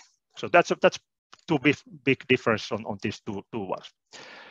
And how to see things that are happening if your endpoint protection doesn't detect it, is if somebody comes inside the environment with their own keys, let's say that way.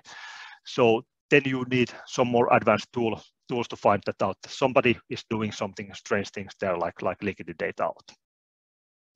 But yeah, let's come back later to this one. Okay, ransomware was one. Then other thing we saw last year, quite many were these zero-day attacks against zero-day vulnerabilities, against different kinds of supply chain attacks. So for example, Microsoft Exchange zero-day vulnerability was a really big issue last March, especially in certain countries like Germany and UK, who still have a lot of this on-prem servers. End of the year, we had the Log4Shell vulnerability on Apache servers. So the challenge there was, of course, for many companies when this was out, that how do they find the servers which need to be patched. So that was a really long or really big issue for many organizations, that they need to understand what are the servers that are unpatched and maybe vulnerable for this issue. Then Kaseya remote IT management tool was a quite big thing also last summer, and the Kaseya itself is this kind of MSP tool, managed service provider tool, to help the customers to manage their IT infrastructure. And in this attack, what happened? This attacker group, a rebel group named, they were able to find a vulnerability on this Kaseya server, and they were able to get into the environment by exploiting this vulnerability. So they get access to the Kaseya servers, and what they did then, they inject their own malicious code to this Kaseya agent. So all the Kaseya clients, they have this Kaseya agent which is communicating with servers, and the attacker was able to inject that application or agent. Okay, then they looked at, then this agent was updated for a bunch of machines, 1,000, 10,000, who knows. And when this attacker saw that, okay, now it's good time, they launch an attack. So they actually launched the malicious payload on this customized agent. And what did this agent do? This malicious agent did, it actually started the ransomware attack. So it tried to encrypt the machines, and if this machine didn't have the next generation endpoint protection, then what happened? The devices were encrypted. Okay, so if we then look the right, we see timing of the attack, and this is quite interesting also. So we actually see that it started July 2nd, which was actually Friday afternoon. And interesting here is that when it started in US, in the US, the Monday was a public holiday because of Independence Day.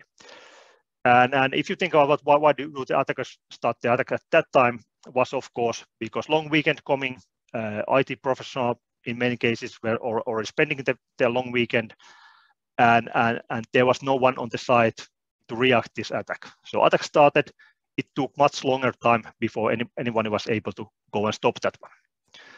Again, to say, if the endpoint protection in this case was in place, then no problem. But in this case, there were a lot of machines that were not properly protected, and this was the result, that machines get this message. But in reality, what happened? Example this.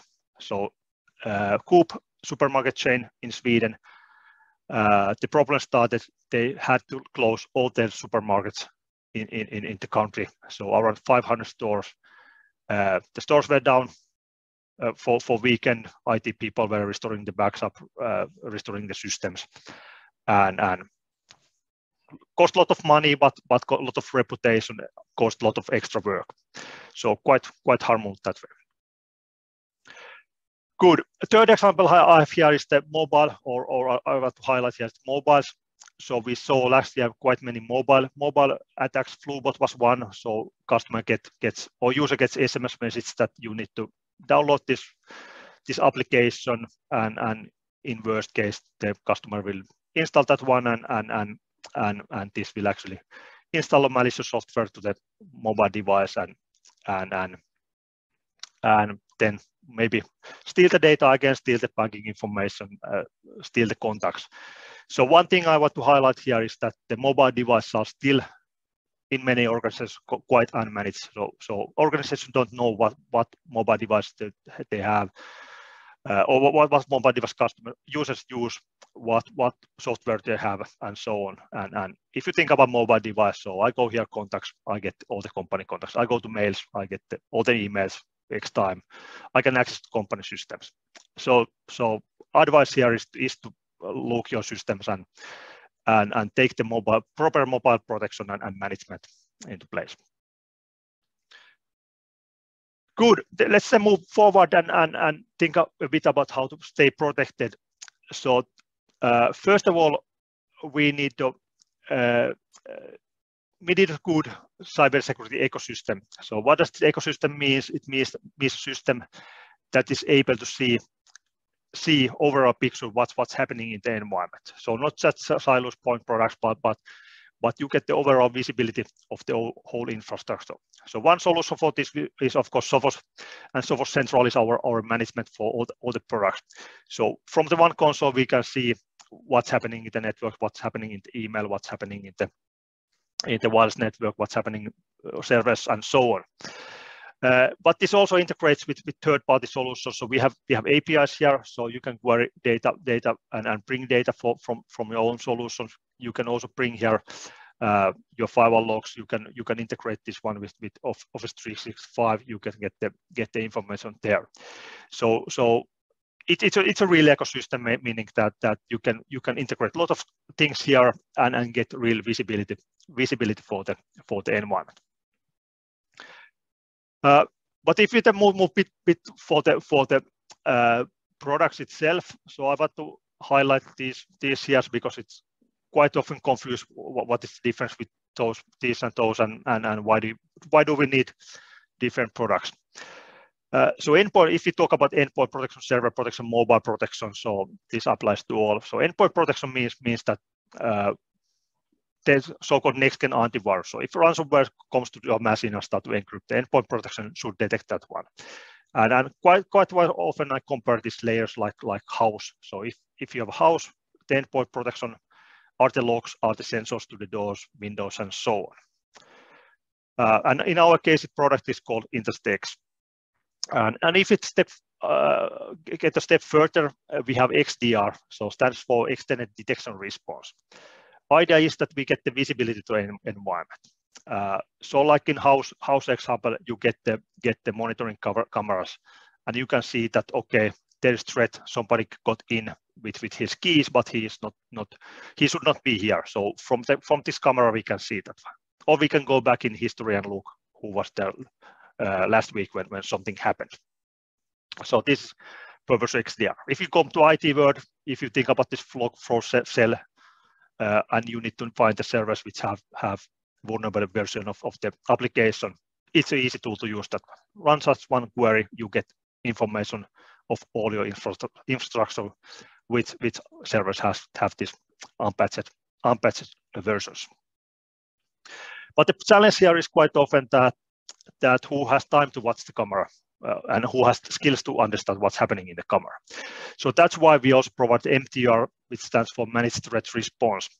So the MTR provides the expertise to the environment. It's Sophos SOC team, security operations team, who 24/7 monitors your environment, and if something happens, they take the action. So they can proactively make the hunting. They look if there's something suspicious, or if something happens, they start to investigate and restore the environment back to its original state.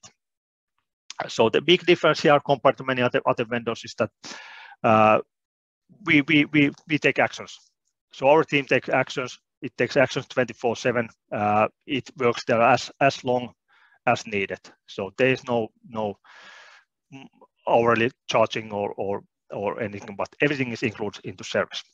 It works for small organizations. It works for big organizations. You can get this monthly based or terminalized.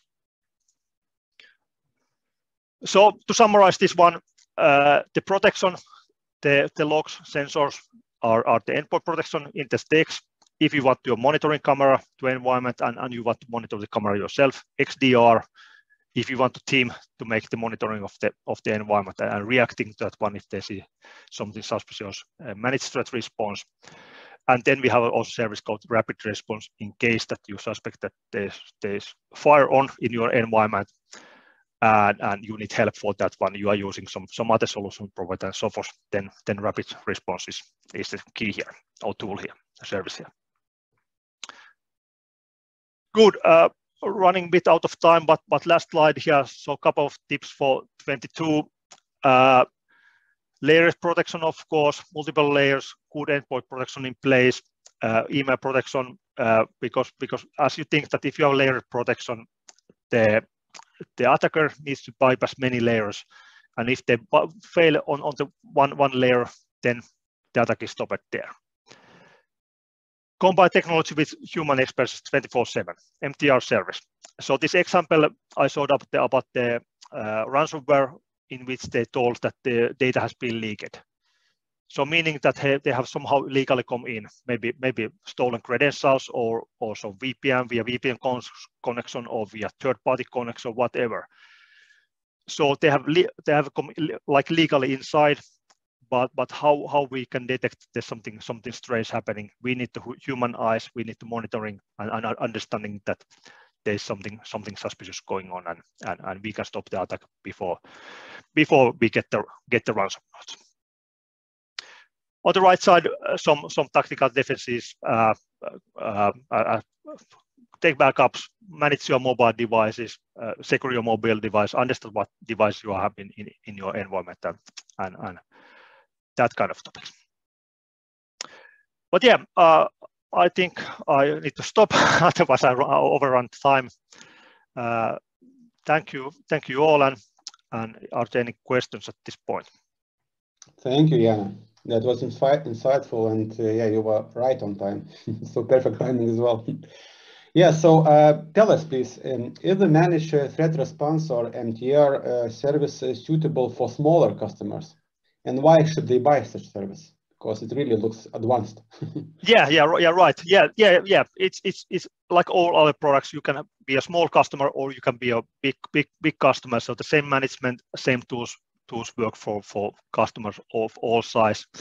And why you should get this kind of 24/7 response services is simple way of saying that you can sleep better if you're IT admin or a security admin. So they are there to helping you. And as the example, the reveal ransomware attack shows that the attacks quite often, if they are targeted attacks, they start on quite bad time, like weekend, night time, Christmas time, whatever. So I really encourage to look at solution, even if you're a small or big customer. Okay, roger that. And yeah, during your presentation, you gave an example of this Kaseya exploit, which spread wide last summer. And I actually saw the video where your protection stopped the Kaseya exploit many years before it was even released. So can you tell us which technology is responsible for that? Yes, so it's actually, if we go back here, the ransomware attack was stopped by Intestex. So Intestex has capabilities, this feature called CryptoCard. So it will detect if some encryption starts to happen, it will stop the attack, and it's also able to restore the original files back, so customer doesn't lose anything. And actually, as you mentioned, there's a video in our webpage which shows that we are able to stop the reveal ransomware, which was running last summer. We actually took 4-year-old version of our Intestex, and it was able to stop that. stop that, because it doesn't need signature, but it looks the behavior of some process.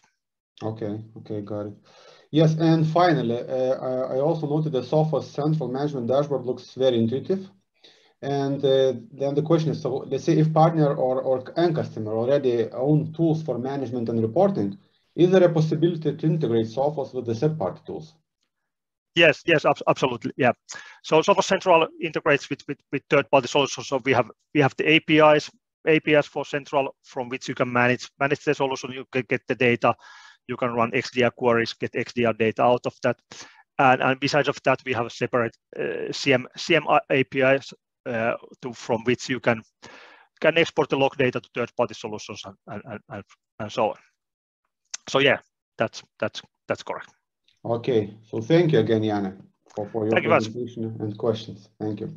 Thank you. So yeah, so in just a moment, the stage will be joined by the neighboring, Christina Kateiko from Yubico. And in her session, Christina will take a moment to reflect on many of the changes and impacts that have happened in the cybersecurity industry during 2021. And also how to prepare better for 2022 to say, so stay tuned. And yes, Christina, I see already that you shared the screen, so you can switch on the camera and take the stage. Thank you.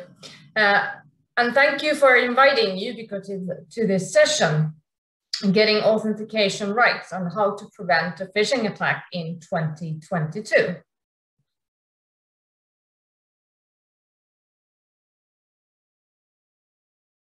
For some reason, I'm not able to take the next slide. Okay, maybe. Okay.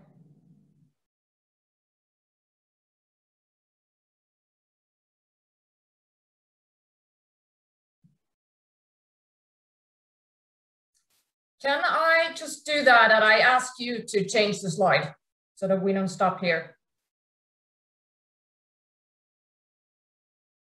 It's not an option?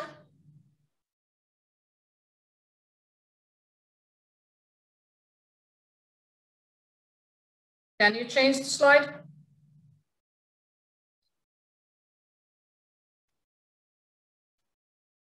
Okay. I didn't have this. Sure, we can test again. We have some time. It worked just fine earlier today. No problem. In worst case scenario, what you could do, you can send it over to me, so I will try to make them switch. I should be able to just do it with the. Okay. Yeah, so will you send it over to me? I will. Yeah, so I will try to also share maybe. Okay. Now, for somehow, it seems to work. Oh. Thank you. Okay, welcome. My name is Christina Kateiko, and I'm the Senior Sales Manager for Nordics and Baltics. Can you hear me, by the way? You don't? All right. Well, it had to happen. It's pretty normal. So it just shows that we are live, so no worries. Yes, it does, but I'm at the right place at least. So you are not sharing the screen yet?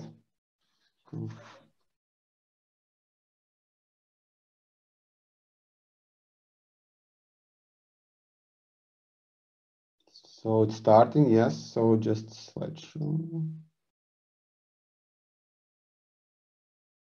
Yes, now it's moving. Super. All right, perfect. My name is Christina, and you hear me well, right? Affirmative. Thank you. So my name is Christina Kateiko, and I'm the Senior Sales Manager for Nordics and Baltics at Yubico. So just a little bit about Yubico. It's a Swedish cybersecurity company that makes these security keys called YubiKey. It was founded 2007, but the real journey began 2011 when our founders, after that Google came along, our founders Stina and Jakob Ehrensvärd moved to Silicon Valley. And the idea was that if you can get those big players, internet tech giants to come along, then the rest of the world will follow. Today, 10 years later, 19 out of 20 big tech companies are our clients. We're talking about Google, Facebook,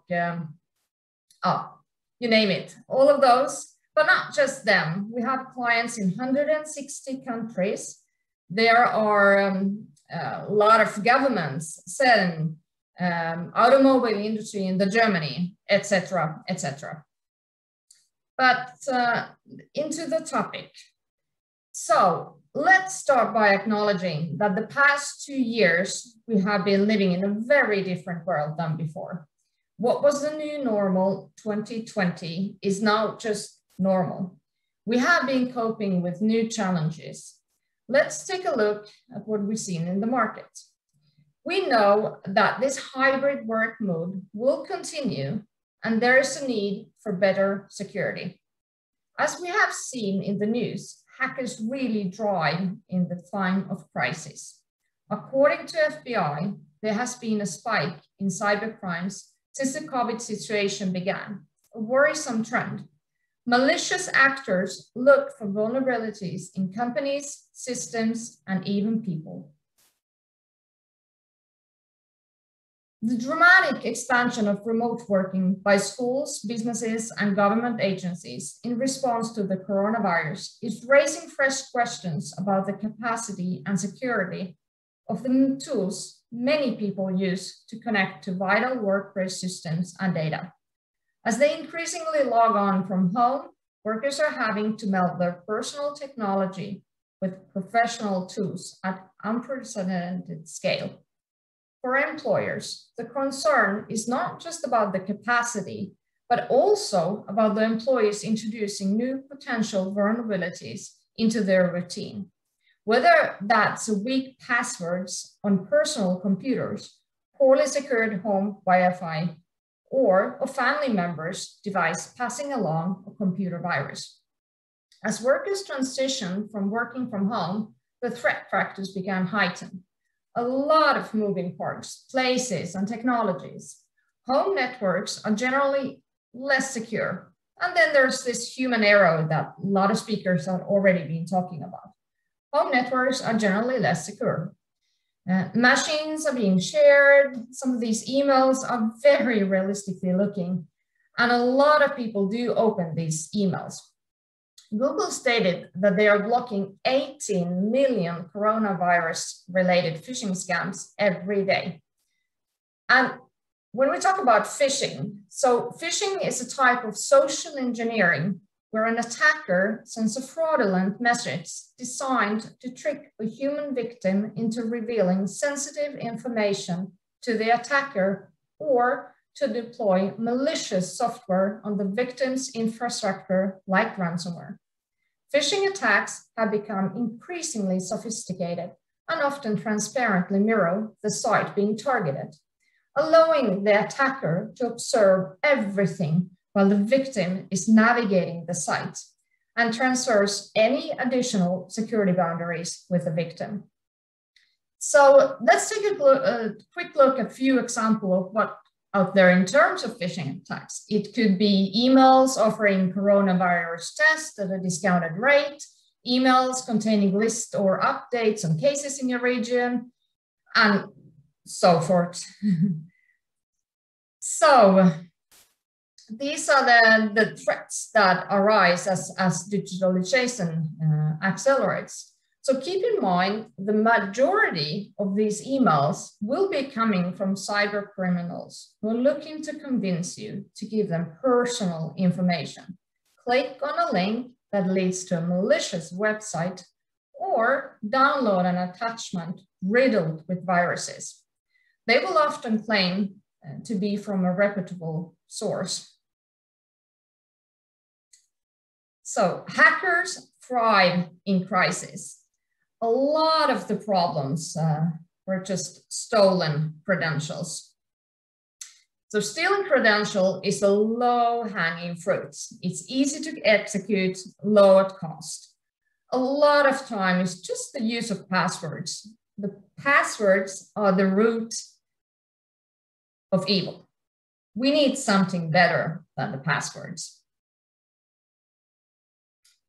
And it's just also about this thing that hackers destroy trust and shareholder value. All these examples shown here associated with phishing and stolen credentials. If we take a look at the first with up there with the Target, when one of America's largest retail companies, Target, was breached and customer data and credit cards for 40 million customers were leaked. It was the first time a Fortune 100 company CEO resigned due to cybersecurity. Yahoo was breached just at the time of being acquired by Verizon and resulting in 350 million lower stock price. The breach on the US Colonial Pipeline resulted in the CEO paying $4.5 million ransom to restore access to service providing car fuel for a major part of US East Coast.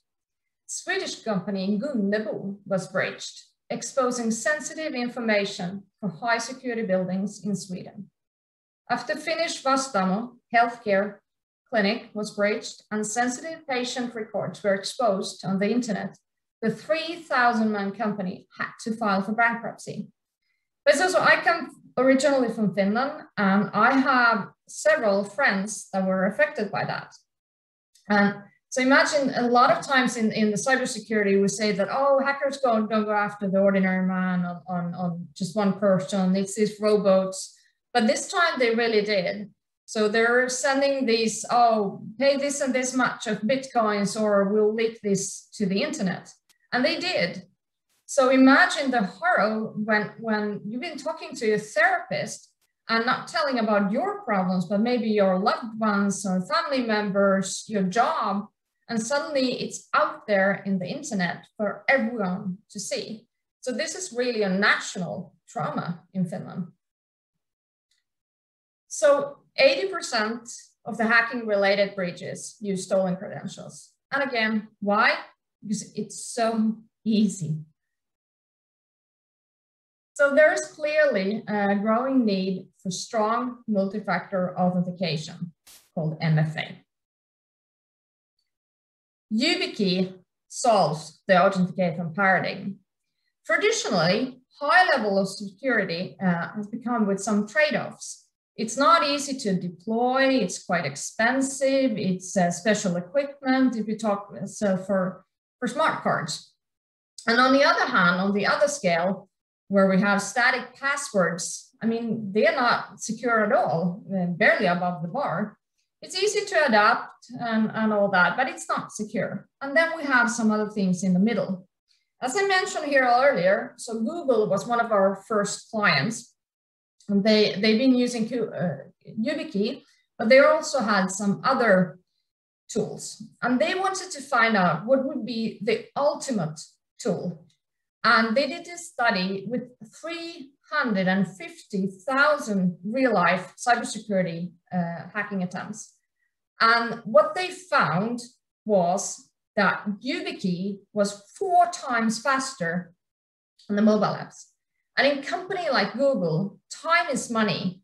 And talking about money, so it was 92% reduction in support tickets. People asking, oh, I've been on vacation, what's my password? But above all, the most important thing was that it totally eliminates account hijacking. And what they did at Google was that they went from one day to another. When people came to work, they had these huge fish bowls full of YubiKeys. They grabbed 2, 3, and they got a one-time password. And after that, it was YubiKey. And Google employees are not allowed to use anything else. So this is also from the same study.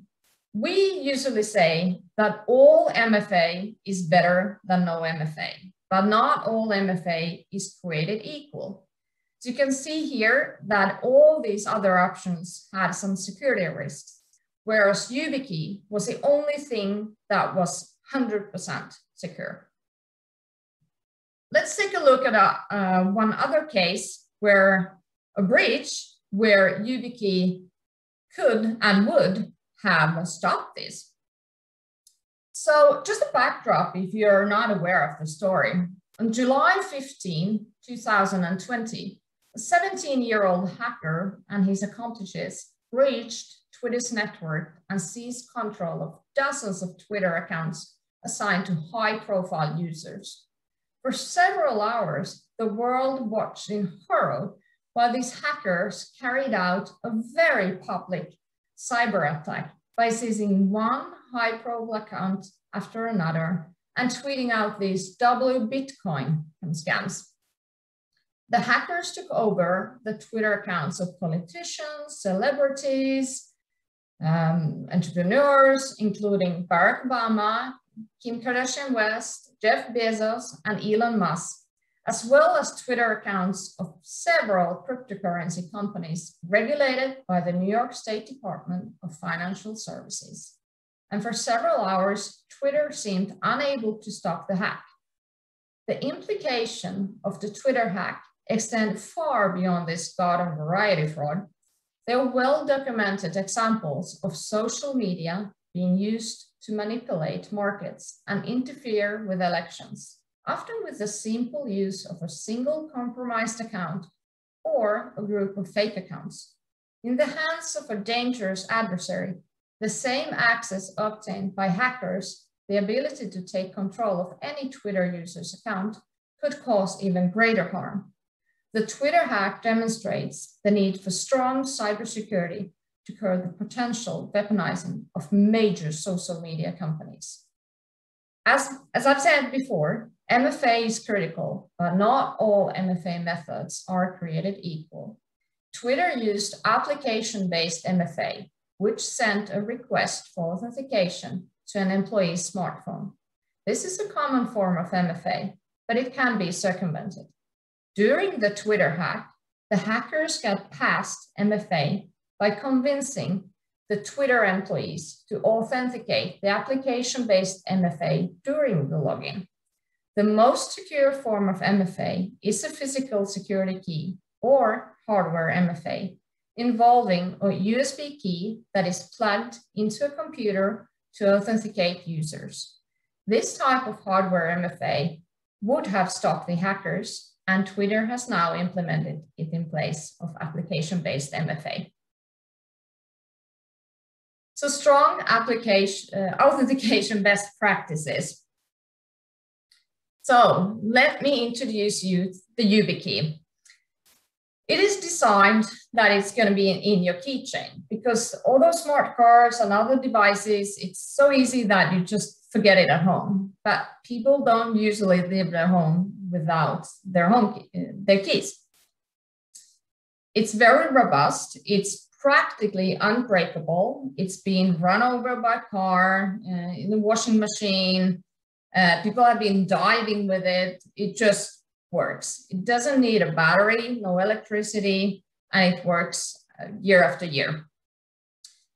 So here from the left to right, we have the latest and greatest. We have a YubiKey Bio, and then A, C, Lightning, and in the here in right, you have the YubiKey Nano, which is designed that you can leave it in your computer.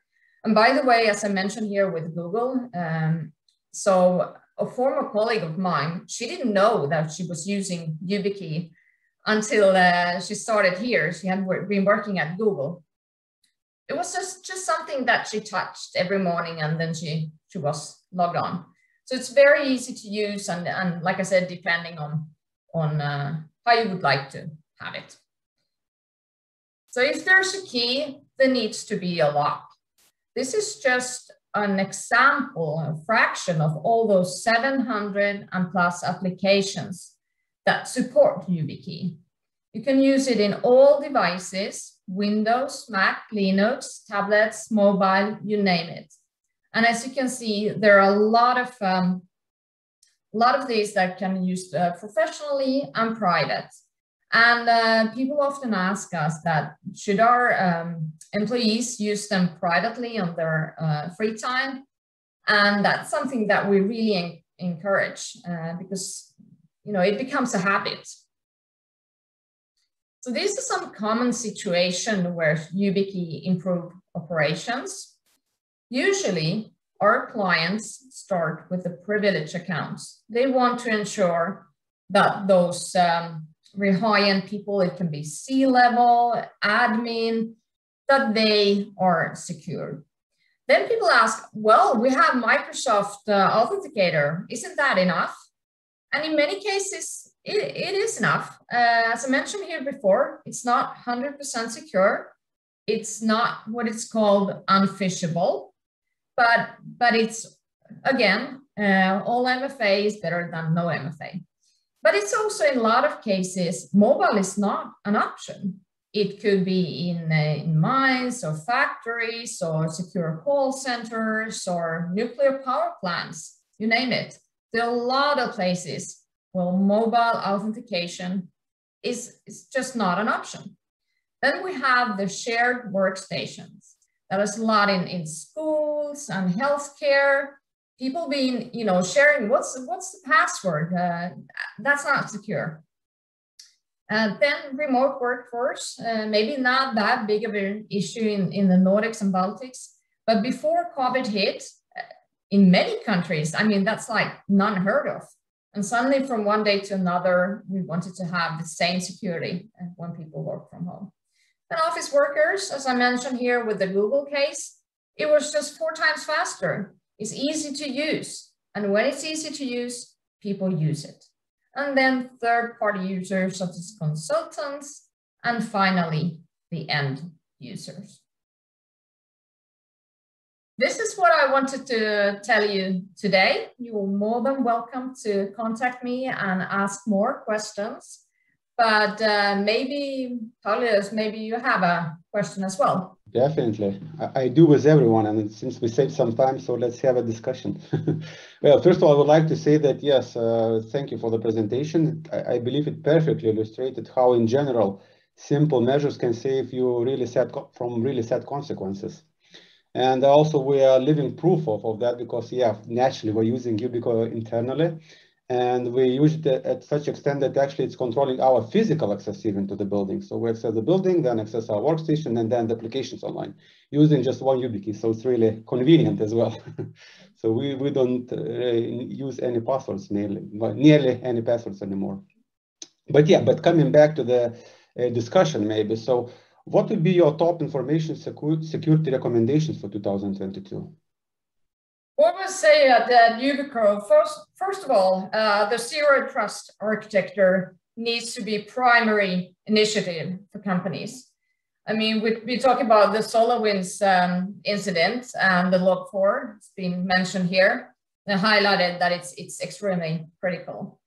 Then, what I've been talking here the past 15, 20 minutes, companies must adapt phishing resistant MFA.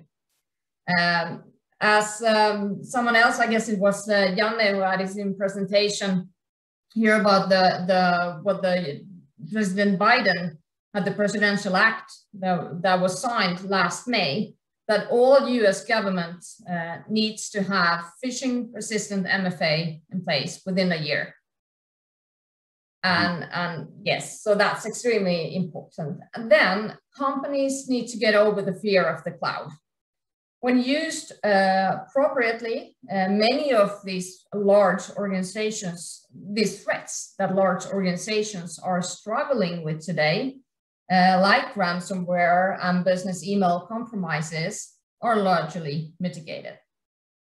Then several people have been talking about ransomware. There needs to be a plan for it. Once the plan is in place, it should be tested, especially any backups. Then there's also been talking about the supply chain. Supply chain security requires more care.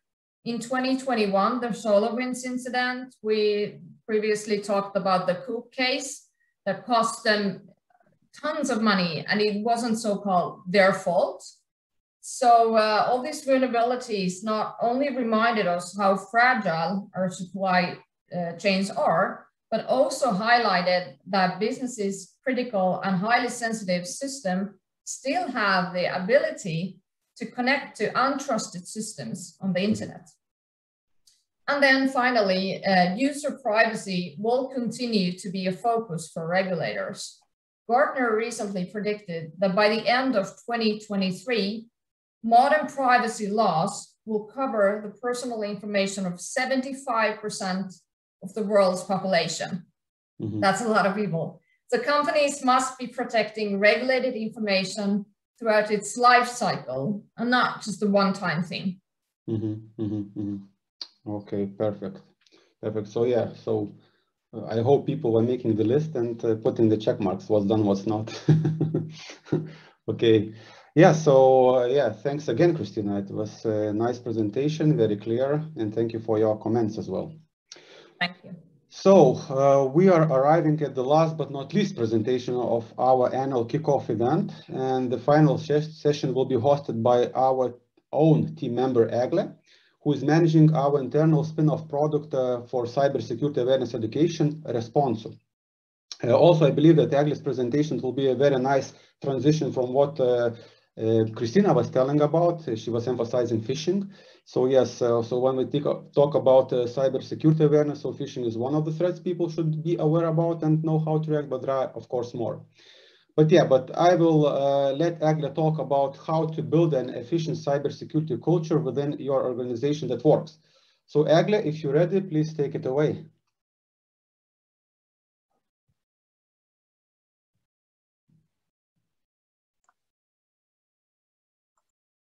Hello, all. Hi. You see me, hear me? Yes, we see you and we do hear you. Perfect. So I will share also my screen. One moment.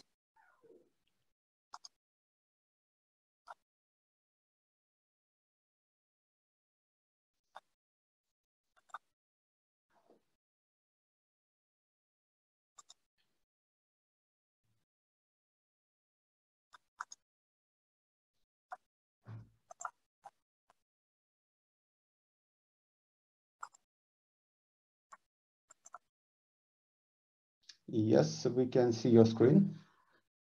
It works, everything? Yes.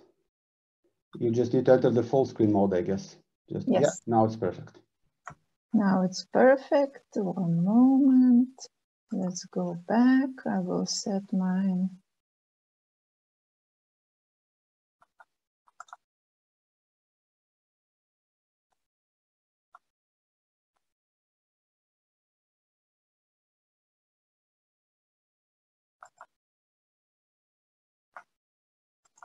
Sorry, some technical issues. Yeah, but once you transition, so it showed us the next slide, so I guess it's working.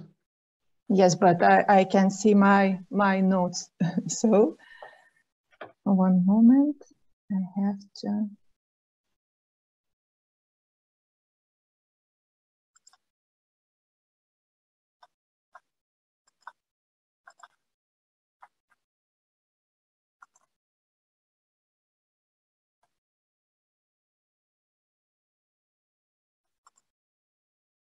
Okay, now you see the screen, the same screen? Yes, but it's not full mode, but I mean, if it's otherwise it doesn't work, so let's continue this way, I guess. I mean, it's okay. I mean, it's visible. Okay, thank you. So let's start. I will start. So, hello, my name is Egle. I'm from Cybersecurity Academy. And today we will talk how to build a cybersecurity awareness culture that works. Because human error still remains one of the root causes for most data breaches and cyber attacks. Therefore, more and more organizations, small and big, allocate more resources to build a security awareness culture in their workplace. After all, employees can become one of the most effective allies in preventing an attack with the training and education, if it's done right. So how to build cybersecurity awareness culture that actually works? At first, a little bit about us. Cybersecurity Academy training has been organized for IT professionals and for all other employees since 2012. So we have been training employees in cyber and information security for almost 10 years for now. As we all know, technology alone cannot solve all the risks associated with the digital world. So the main goal of Responsu, our newest product, is to address the human cybersecurity factor and to activate the human firewall. Therefore, Responsu online employee training is very relevant today. And why it is, I will talk about today. Also, I will share what insights were made by us from the last year. And also, I will share a few customer experiences.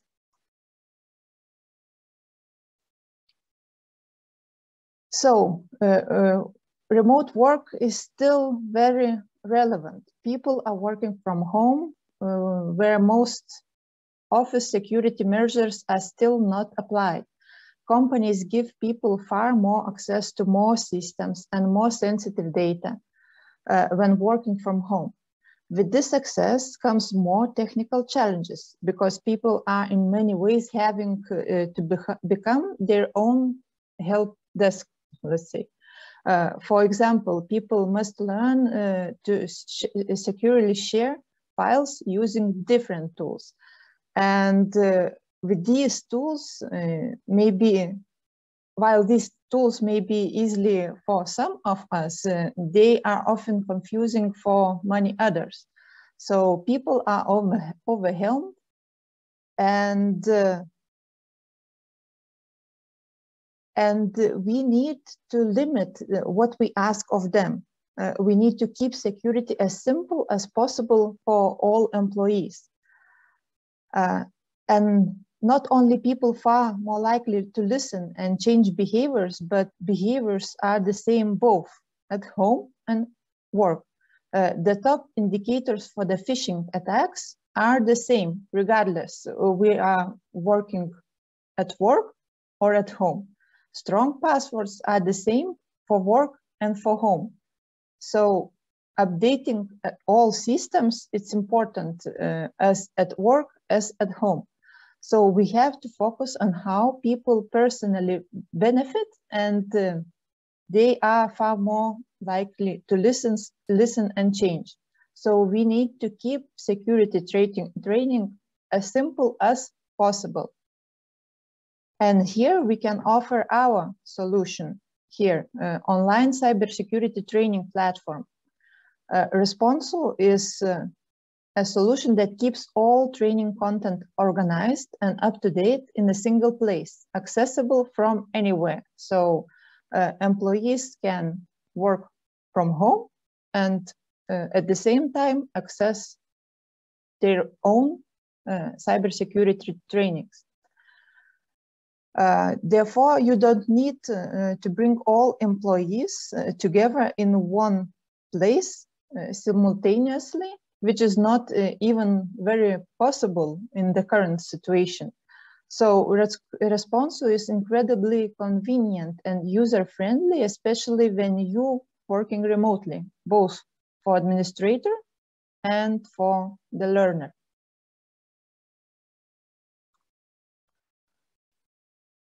Also, last year, we ran a social engineering simulation campaign in Lithuania. And in this project, more than 70 companies were involved.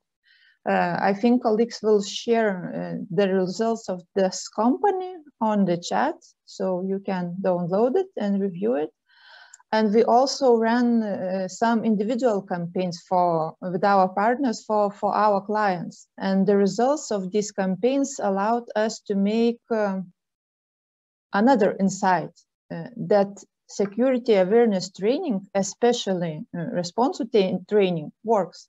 We found that those companies which have already implemented cybersecurity measures, developing their IT security culture, that is constantly informing their employees about the latest cyber incidents, testing them by sending educational phishing emails, having training, and have developed a clear security policy and rules for employees.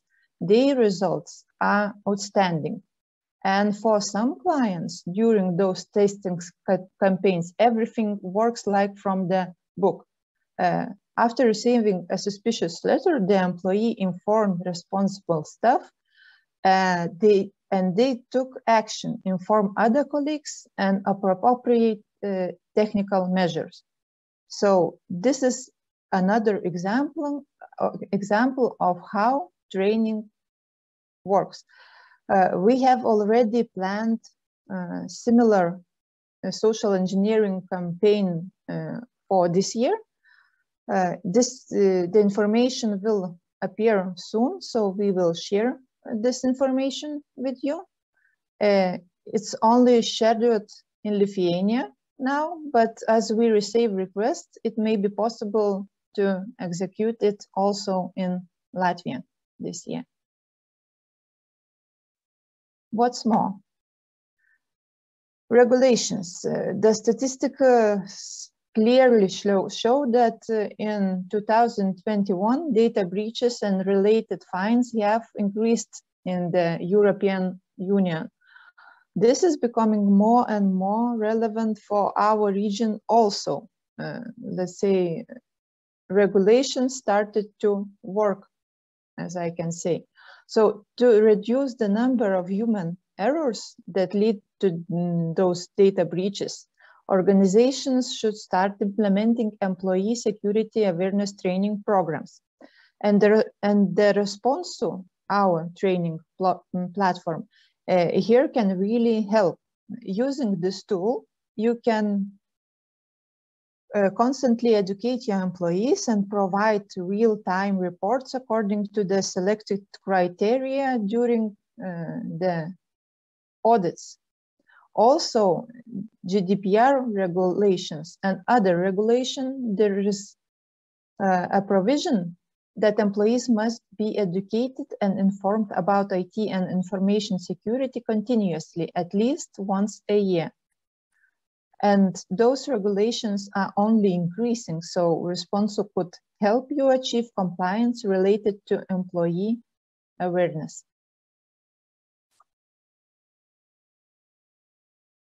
I have already mentioned that it is practically impossible to organize on-site trainings now for all employees to bring everyone together in one place. But there is also another problem with such training, on-site training. On-site training usually provides employees with a massive amount of information in one day. And after a while, this information is forgotten.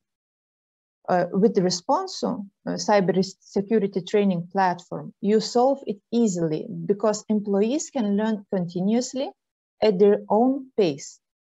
We also noticed from our customers that it works effectively when employees are not assigned to all courses at once, but by connecting them gradually. Thus, employees are not loaded with large amount of training materials. And another advantage is that Responsu training models are short, so employees are much more pleasant to engage in training activities, knowing that it will not take long. So you can choose whether to assign a training course to employee monthly, weekly, or quarterly. Another advantage of why employees enjoy Responsu is that our training content is not for technical IT people or too technical.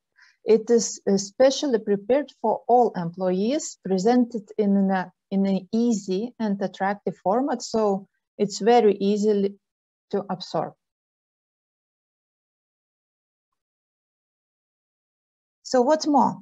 If I talk about all the benefits of Responsu online cybersecurity training, there will be not enough time, I think I have today. So you can always contact our partners or us and try the training platform yourself, or we can show you a short demo. arrange time for demo, and we can show demo for you. And today I will mention only few advantages that we have noticed in the last year that is especially relevant for the customers.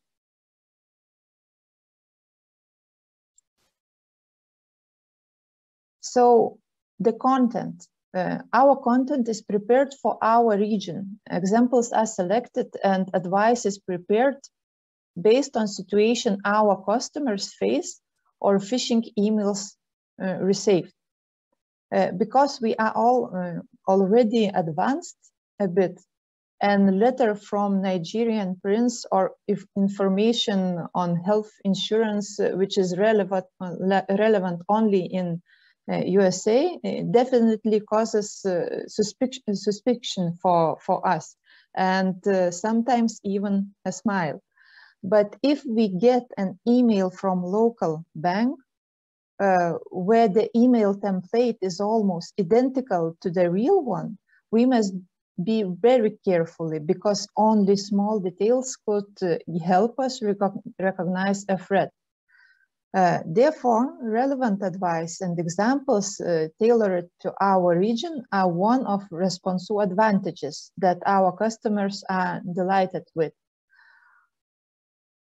Also, as I already mentioned, our content written in a way that everyone can understand it. Because when content is created very technical, it has to be for technical people. So let's see some more examples that we have in our platform. As you can see, those examples are really relevant. Those messages are known for us. And now let's talk about customization. So in our learning platform, there is possibility to change colors, also fonts,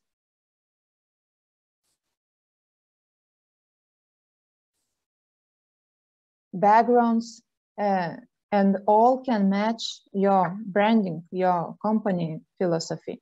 Also, there is possibility to add your logo or favicon, or to set a unique domain for users to sign in.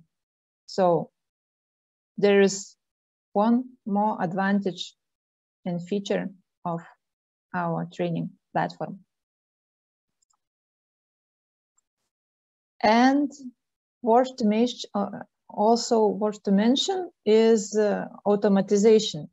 As I mentioned earlier, on the training platform, it's possible to create real-time reports in various sections. So set them to be automatically, as well send automatic notifications to unfinished training employees or those who are not very active.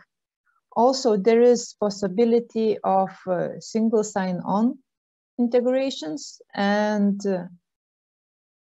individual notification and also individual certifications.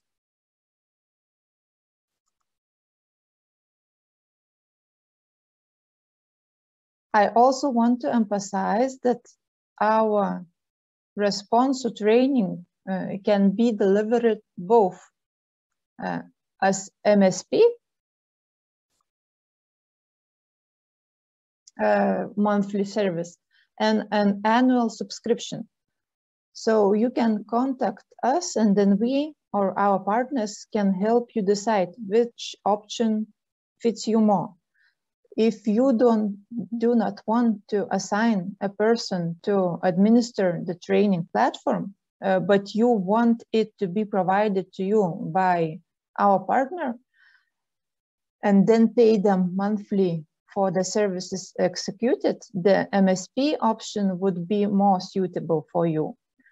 And if you, for example, already have some training materials that are relevant to your company, but you don't know yet how to provide them for your employees, and you don't have a tool that will comfortably deliver them to your employees, then it's better to choose an annual subscription for you and take advantage of all benefits of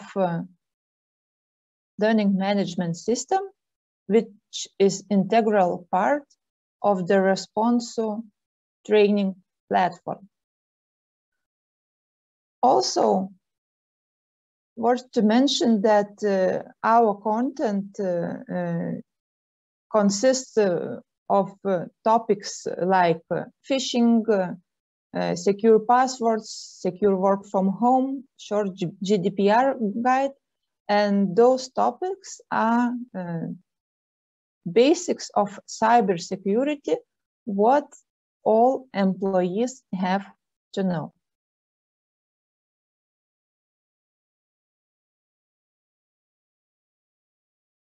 And thus, as an IT security culture and integral parts of developing awareness through testing, training, and defining clear rules must be an important part for everyday business.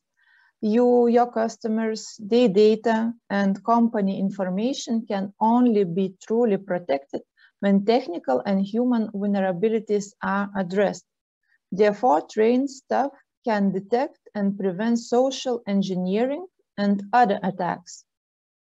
This helps to create a human firewall.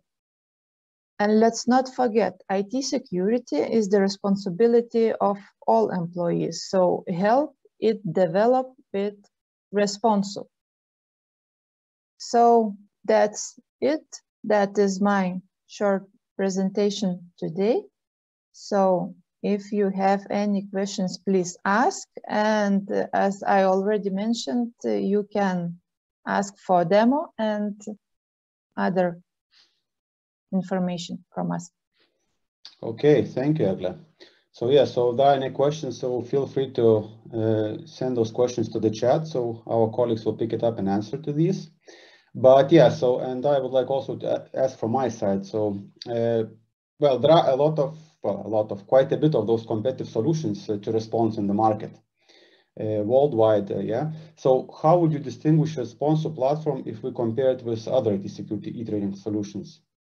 As I already mentioned, our product is prepared for our region. So this is one of the biggest advantages of our platform, because relevant examples, relevant advices are much more better for employees to remember than just technical, some technical stuff. So this will be the biggest advantage.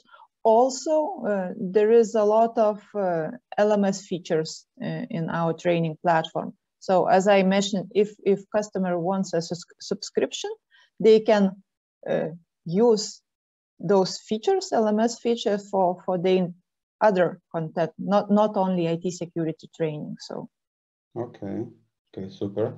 And yes, one more. So according to you, well, what would be, according to you, the let's say most certain verticals who benefit most from this platform? I mean, what are those low-hanging fruits? Who should take care about it straight away? This platform is for all employees, but as I already also mentioned, there is a lot of regulations for those companies who have to meet the compliance, to meet those regulations, like in Lithuania, it will be Lithuanian bank regulation for fintechs. So that's the client, they have to do those training for their employees. And in this situation, when we still work remotely and we still do this in the future, training platform would be the best option. Okay, roger that. Okay, so thank you, Agla. And basically this concludes our event.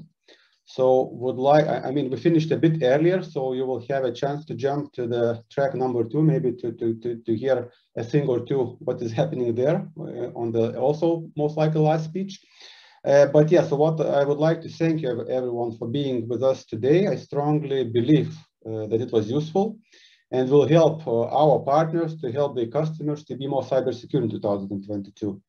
And this being said, yes, if you will have any questions, so yeah, you can see an email address listed here, so you can drop anytime an email. We will gladly answer you. Or if you feel like you would like to make a call and talk to us, so also you can do that. I mean, the details of the phone numbers are available on our website. So have productive rest of the day. Thank you again, and looking forward for successful cooperation to make Baltics more cyber secure. Take care.